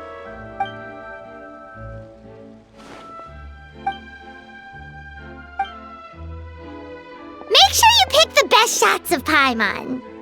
Oh, already gone. Hope she heard that. Yeah, you're right. But what took you all so long to get here? Did something happen? What? Rumors and slander! When have I, the almighty Dragon Lord, Kahulahau, ever sunk to such sniveling? Often, actually. To be honest, I haven't decided yet. At the moment, I've got nothing urgent to get back for. And, in any case, the court might need me to testify again. Plus, that gun's still a key piece of evidence. I'll probably have to wait until the case is closed before I can return it to Natlan. So, I guess I'll be sticking around to enjoy the beach a little longer.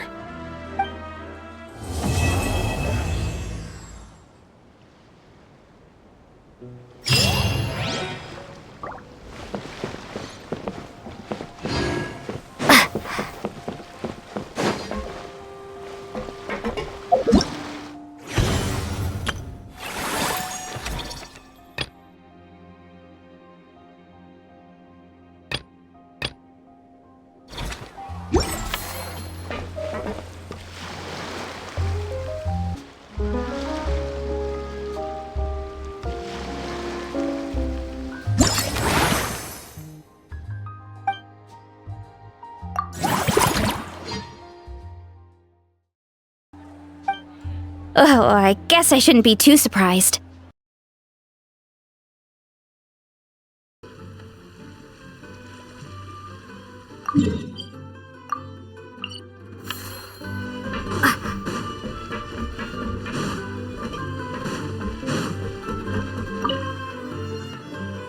Whoa, is that our hero, the Traveler?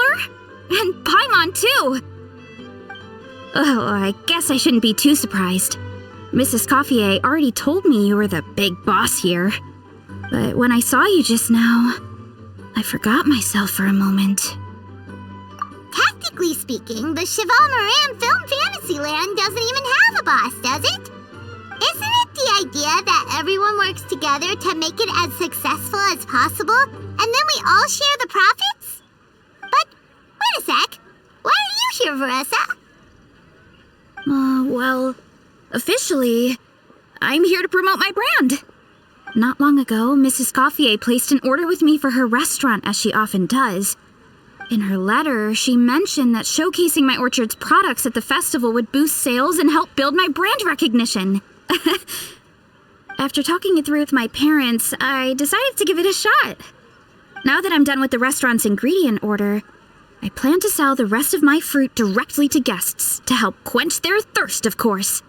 The thought of enjoying fresh fruit from Natlan here in Fontaine does sound pretty appealing.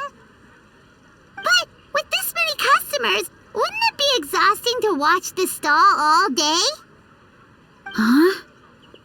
Am I supposed to be watching the stall the whole time? There's an attraction over there called Movie Masterpieces, right? I heard some of the challenges are based on famous films. Some of those films have even been adapted into great comics.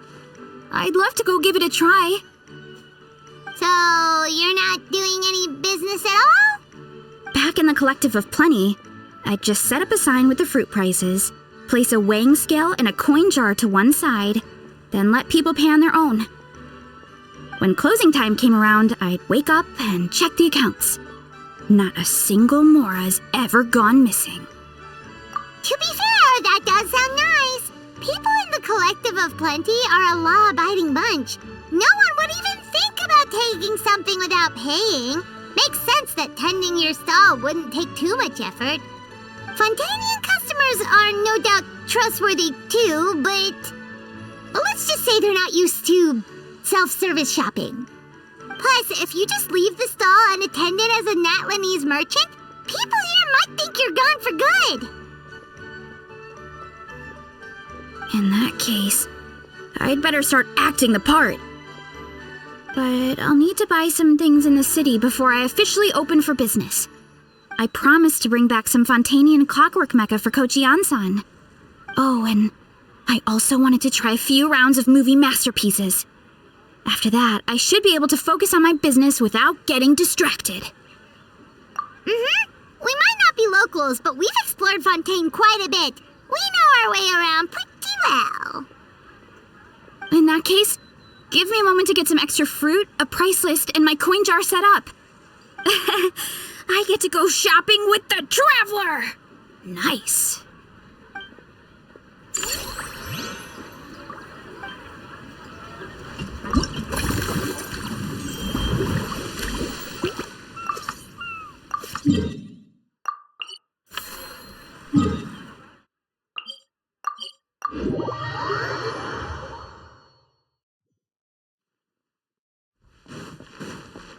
Add Astra.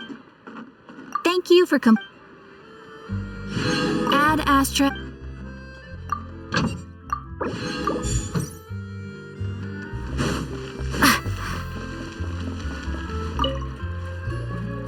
Hello, boss.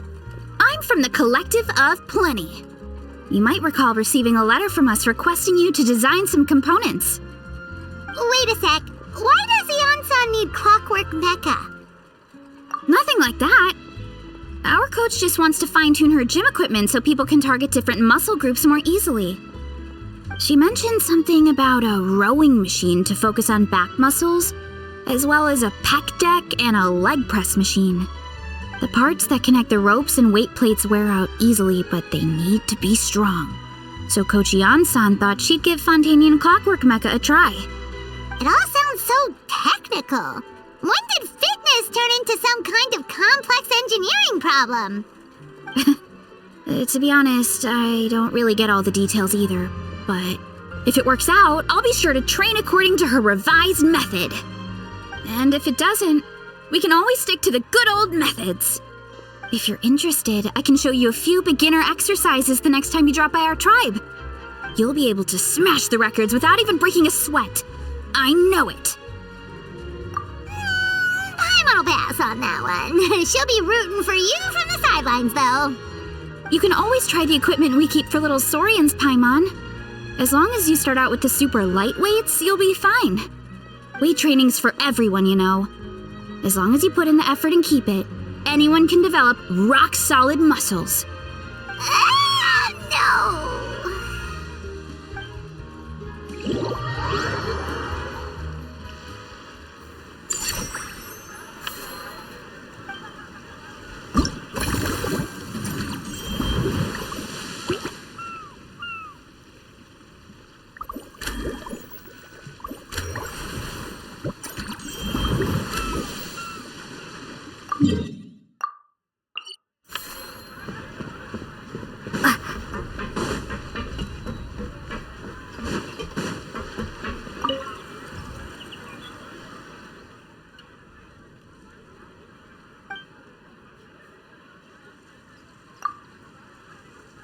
Us?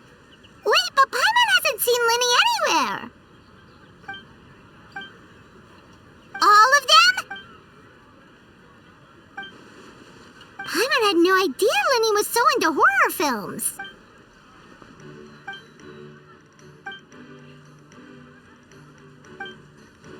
Well, that's a side of Linny we've never seen before. Don't even think about roping Paimon into this!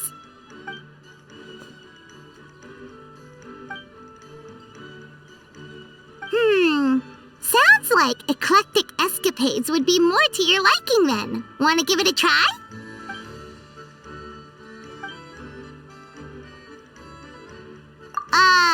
Is that really that entertaining? Still, if you're interested in the attraction, why not become a consultant? That way you'd get to see more of the visitors' reactions too.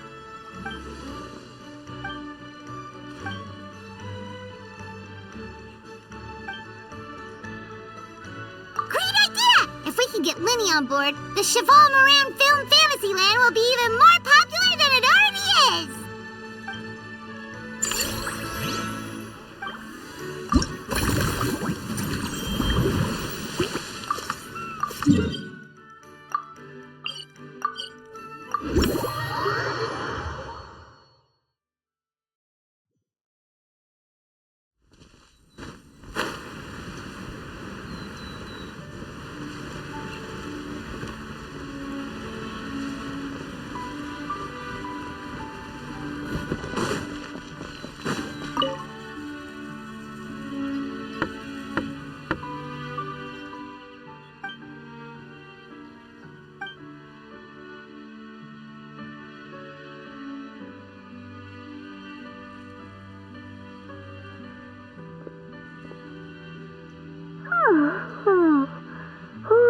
Delighted to hear that you've been enjoying yourself, but I need to concentrate on this film for now.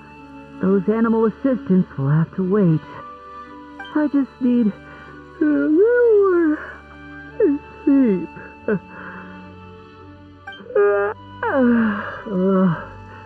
Every time I close my eyes, I keep thinking of new tricks. So tired. Can't sleep, but can't get up either. That's right, Linny. A change of pace should stop your mind from wandering. Wait, Traveler? Paimon? You two are here as well? In that case, count me in. Not just for my own sake, of course, but to support my friends. Just give me a moment to freshen up.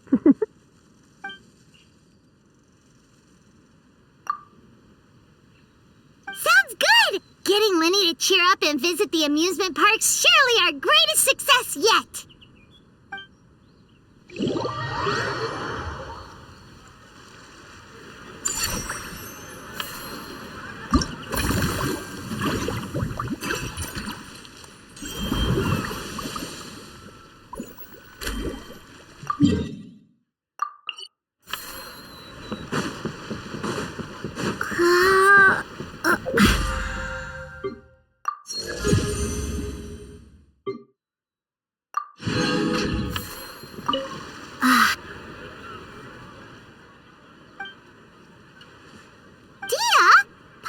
Expect to see you here either!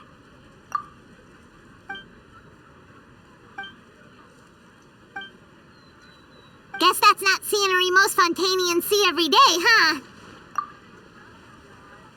Wait, aren't fight scenes supposed to be as realistic as possible? Surely the more punches that land, the better.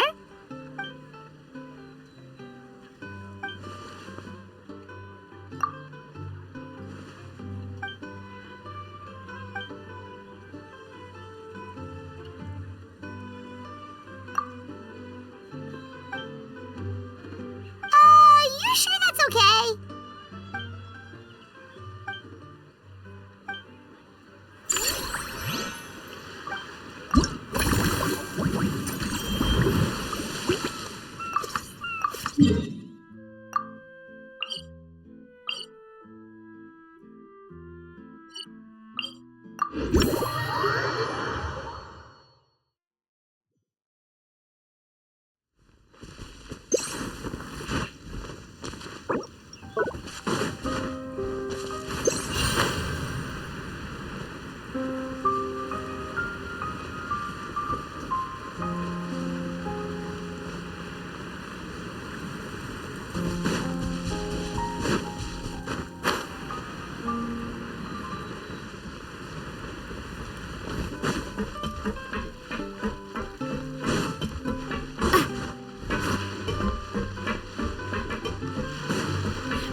They both sound delicious. But how come you seem so familiar with this bar when it's your first time here? Pirate's never even drinks you ordered us.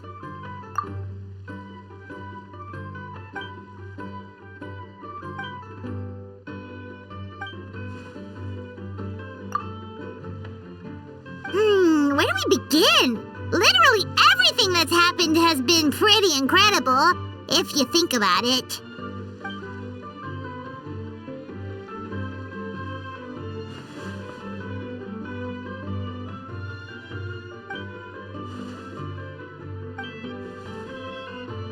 Huh? So we could become mercs too?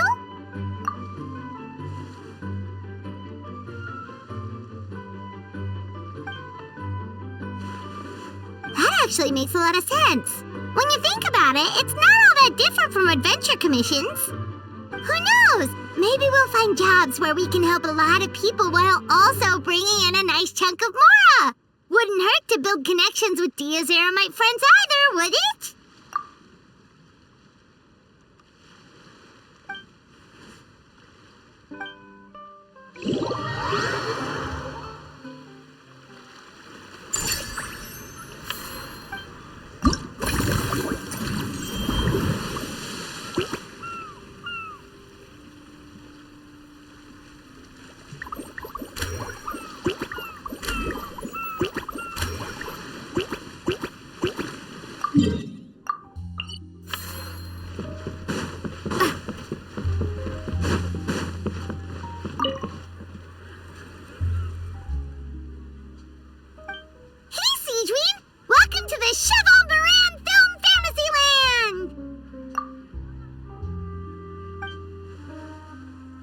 Oh, your encouragement leaves Paimon feeling even more motivated than ever.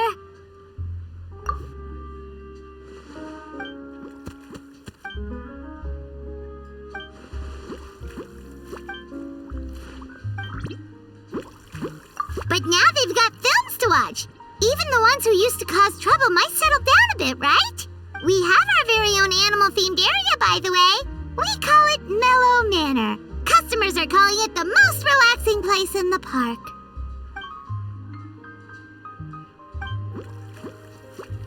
Oh, you mean we could invite Sigewinne to be a consultant at Mellow Manor?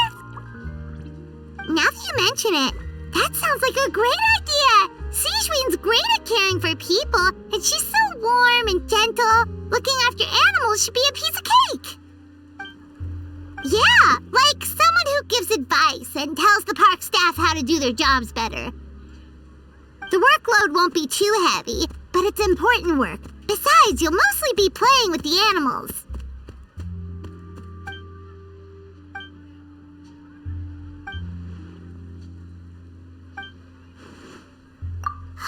With Sigewinne on board, Mellow Manor's gonna be even better than before! Paimon has a feeling our revenue's gonna shoot through the roof!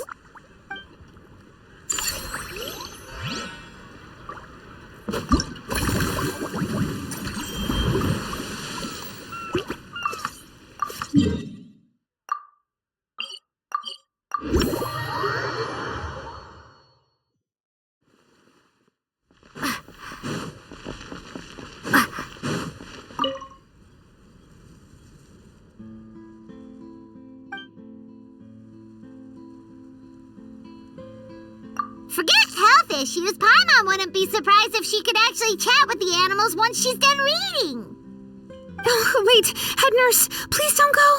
Oh, phew, boy, am I glad I caught up with you. One of the inmates has become obsessed with those magical mouse munchies from the animated films you've been showing them, and tried making some himself with 3 days' worth of welfare meals. He ended up giving himself food poisoning, with symptoms we've never even seen before. Please, we need your help.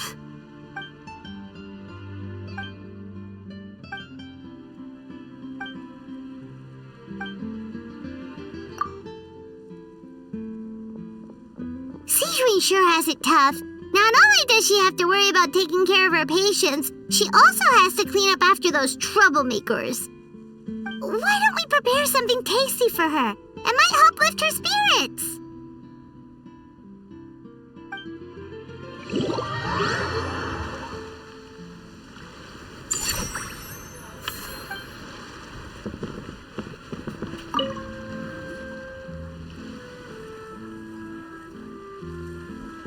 Why, hello there, traveler, Paimon. I sensed your enthusiasm from a mile off. You were so bright, I could have taken you for an opera singer in full falsetto. Farina, you're finally here! Thank you. I am just as thrilled to be here as you are to have me. More seriously, I'm not the star this time. That's you two, alongside all the creators sharing their passion for film with the world. Honestly, when I was first asked to approve the plans, I thought this would just be a small event. I never imagined that the Cheval Moran Film Fantasyland would expand to this scale so quickly. Yeah, thinking back to when we first arrived, it really has all come together in no time. At this rate, who knows? Someday it could become as iconic as the Fontanalia Film Festival itself. And we have the two of you to credit for much of that. I've suggested to several renowned directors that we award you the title Pioneers of the Film Industry. In contrast to the Farina Award, which is more of a public honor, this title is a mark of true recognition from within the industry itself, a reflection of both outstanding achievement and hard work. Wow, even you're getting serious now.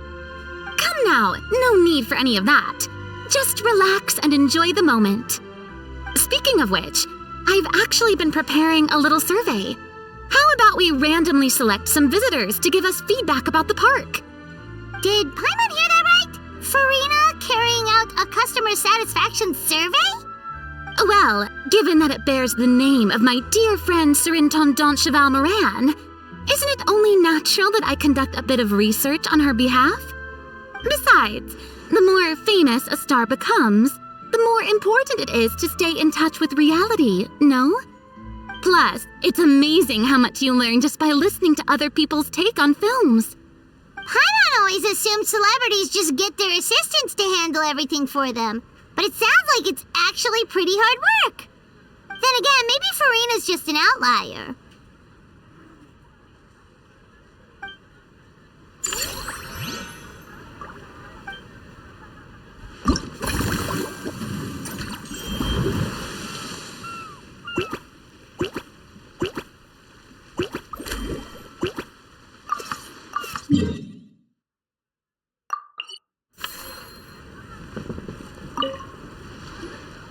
There we are, all set to go.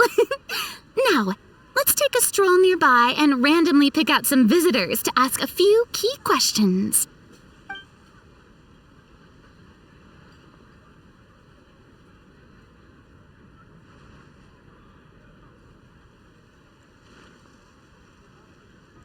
These suggestions are surprisingly detailed. Choosing film prototypes, recreating the scene cutting process, budget management for costumes, makeup, and set design? Oh, Paimon's head is spinning. Why is everyone so professional? Also, nearly every single person we spoke to said they wanted to see Lady Farina perform. Your popularity is off the charts! To tell you the truth, I've no plans to perform this time around. Any star worth their salt knows their role. When I take center stage, all the spotlights are on me, and rightly so. But as a guest, I should step back and let others shine. So instead of performing myself, I'd prefer to support you from behind the scenes. Perhaps as a consultant for one of your attractions, for instance? Hey, that's right! Movie Masterpieces is all about film expertise. There really would be no better candidate than you. Oh, wonderful! Then I shall give this role my very heart and soul. Once I've had a moment to prepare, we can meet up for a slice of gâteau from my pâtissière suprême before we get started.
Thanks for inviting me to come down, you two.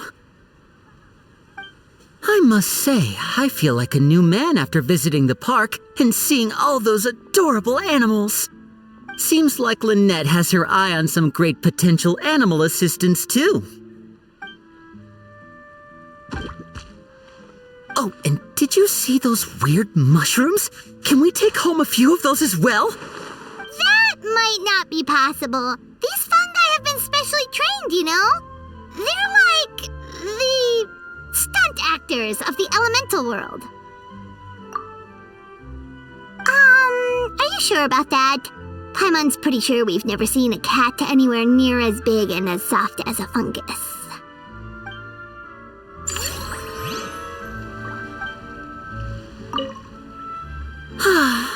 I feel so much better after seeing those animals. They're all so carefree. The other two attractions were great too. In fact, they've given me a new idea. An interactive magic show with a moving stage. We'll start working on it as soon as we've finished filming.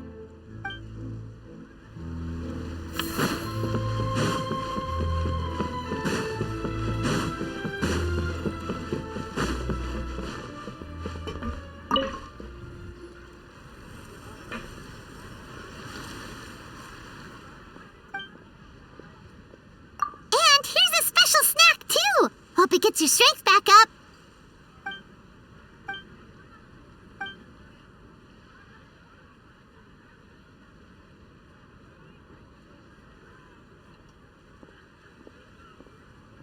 Is it because they aren't paying any attention when they're watching?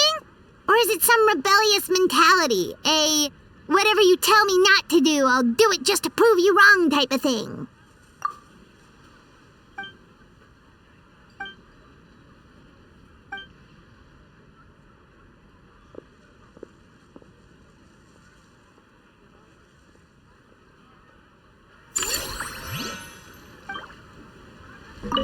Our most recent financial report is looking great. This park struck a chord with film buffs all over.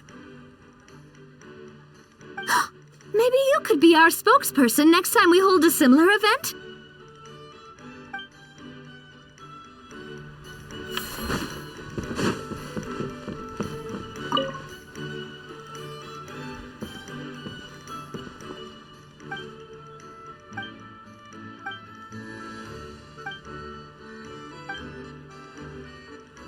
You're so quick, Dia! Everyone agreed just like that! Guess that means we're now official partners of the Blazing Beast! Hooah! Watch out, world! There's a couple of new mercs on the scene! Maybe Paimon should give herself a proper mercenary name. It's a deal!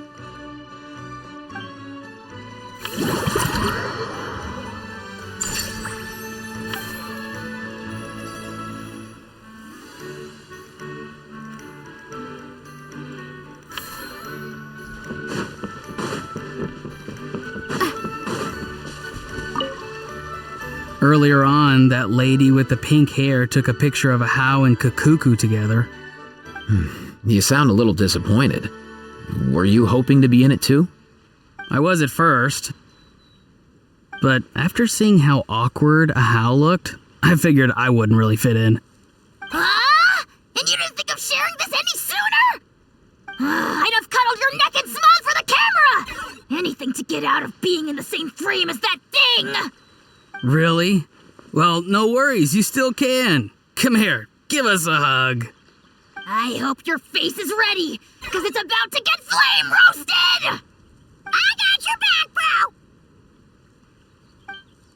bro! Kenichi, have you thought about maybe ditching that little rascal? Leaving him here for good when you leave?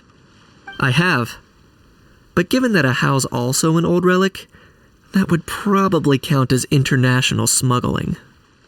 I can't bring myself to knowingly break the law. Guess we all have our problems in life.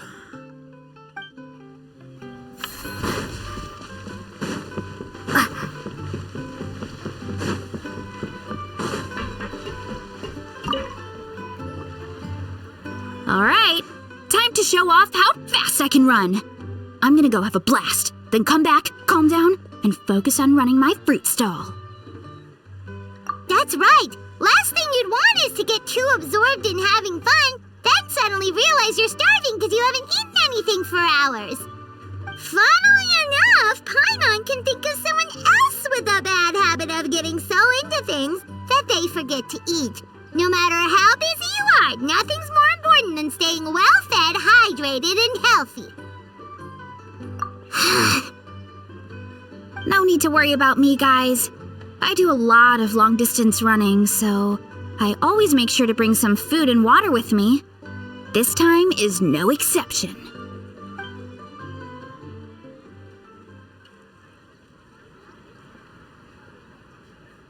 Woohoo! That was incredible!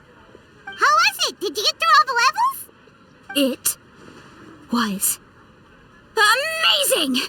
Not only did I get a super high score, but I also checked up on every homage to the original films, and even recreated several iconic scenes starring comic book superheroes. I'll focus on doing business this time round, but if there's ever another event like this, please let me know as early as possible. I want it! Yep. You know what? We should let you design the levels. I'm sure all the fans will be thrilled. That would be great. Anyway, back to business. Time to focus on my fruit stall. I'm gonna make a name for my orchard in Fontaine.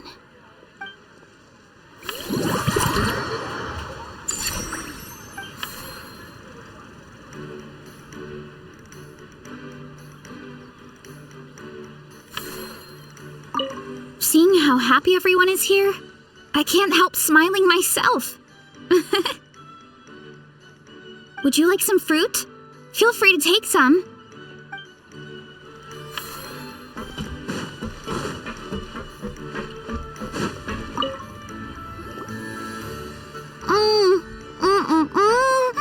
Simply exquisite.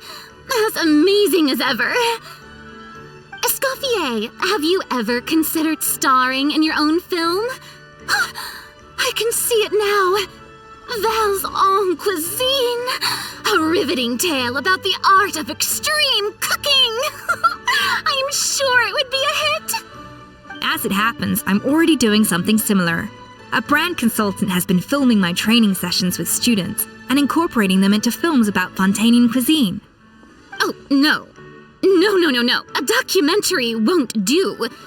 I'm talking about something with a bit more drama. Your experiences as a chef could be turned into a scintillating story.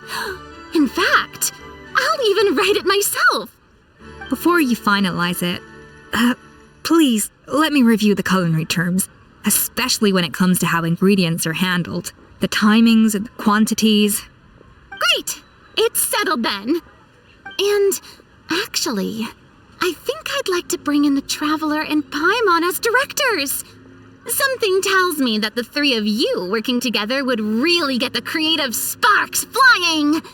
We could create something truly magical here. No problem. That said, now that we've been granted Director Farina's approval, we'll really have to step up our game. Excellent. I believe in you both. The gâteau was sublime as ever, Escoffier. Now, about time we got to work. I'll start drafting the script on the side, while serving as the consultant for movie masterpieces. Wish me luck!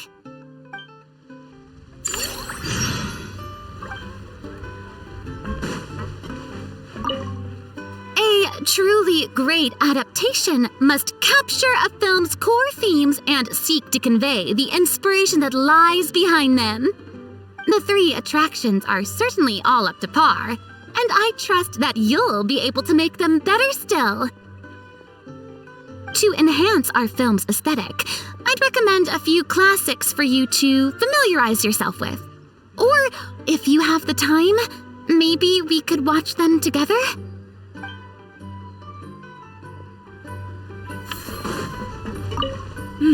That unique aroma. It's nothing.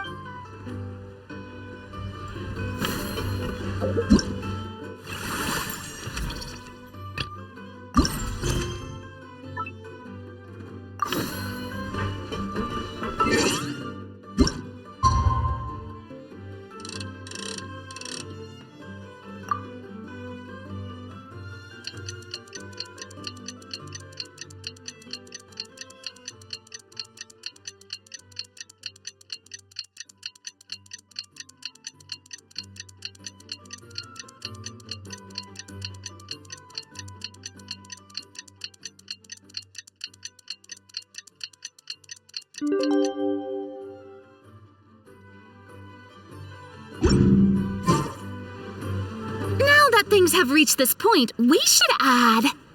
A pinch of salt? A dash of pepper, actually. Brilliant. Huh? You two aren't talking about a new dessert menu by any chance, are you?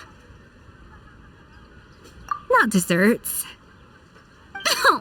We're talking about the script.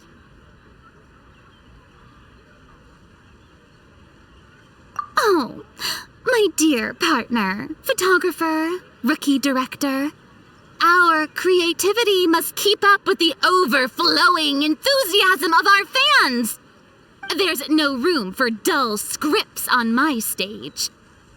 Plot twists should strike the audience like a cloud of pepper, leaving them sneezing in surprise. Achoo! The same logic applies in catering. I once heard Miss Emily mention that pepper could be used in perfumes. Perhaps I could find a way to make it work in desserts too. A peppery kick to complement the delicate sweetness of cream, perhaps. Wow, the two of them seem to be working together so well.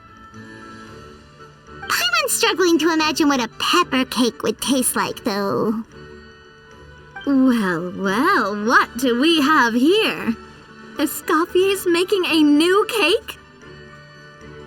Oh, how exciting! When it's ready, do let me know. I'd love to try it. Is it just Paimon, or does it seem like everyone's even more enthusiastic now that they've finished their work? Why shouldn't they be? When your hard work pays off, that's when you should celebrate. It's like a batch of fresh macarons. You should never let fear of sweetness stop you from adding all the filling you please. After all, if there's ever a time to pile on the sugar, it's when you're making macarons. Pile on the sugar! Pile on the sugar! And why are we piling on the sugar? Lepine Pauline, you're here! Is it ready? Of course! It all went according to plan. Huh? Were you off on some kind of important task? I was indeed. Please accept this. Oh, wow! It's a panoramic view of the amusement park with everyone's illustrations on it! Since the film Fantasyland has been such a success, we decided to create a unique souvenir to remember it by. We built this park together brick by brick, so we decided we'd all contribute to drawing this map together too. To be fair, it was mostly thanks to Miss Lepine Pauline. She's our expert when it comes to drawing after all. But we all did our best to leave our own marks too. That's right! And on top of that, traveler, I'm offering you a most special privilege. You get to add a mustache to my portrait!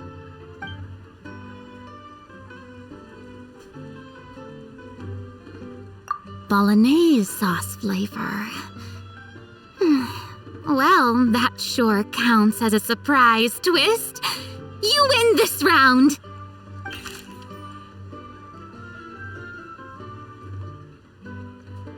All right then. Now that you're the proud owner of this commemorative map, you can draw as many different flavored mustaches on it as you like. Sounds like a pretty tasty map. We'll look after it well. Great! Your satisfaction is our #1 priority. Everything's all in order. Now it's time to relax. Forget about work and just enjoy the park.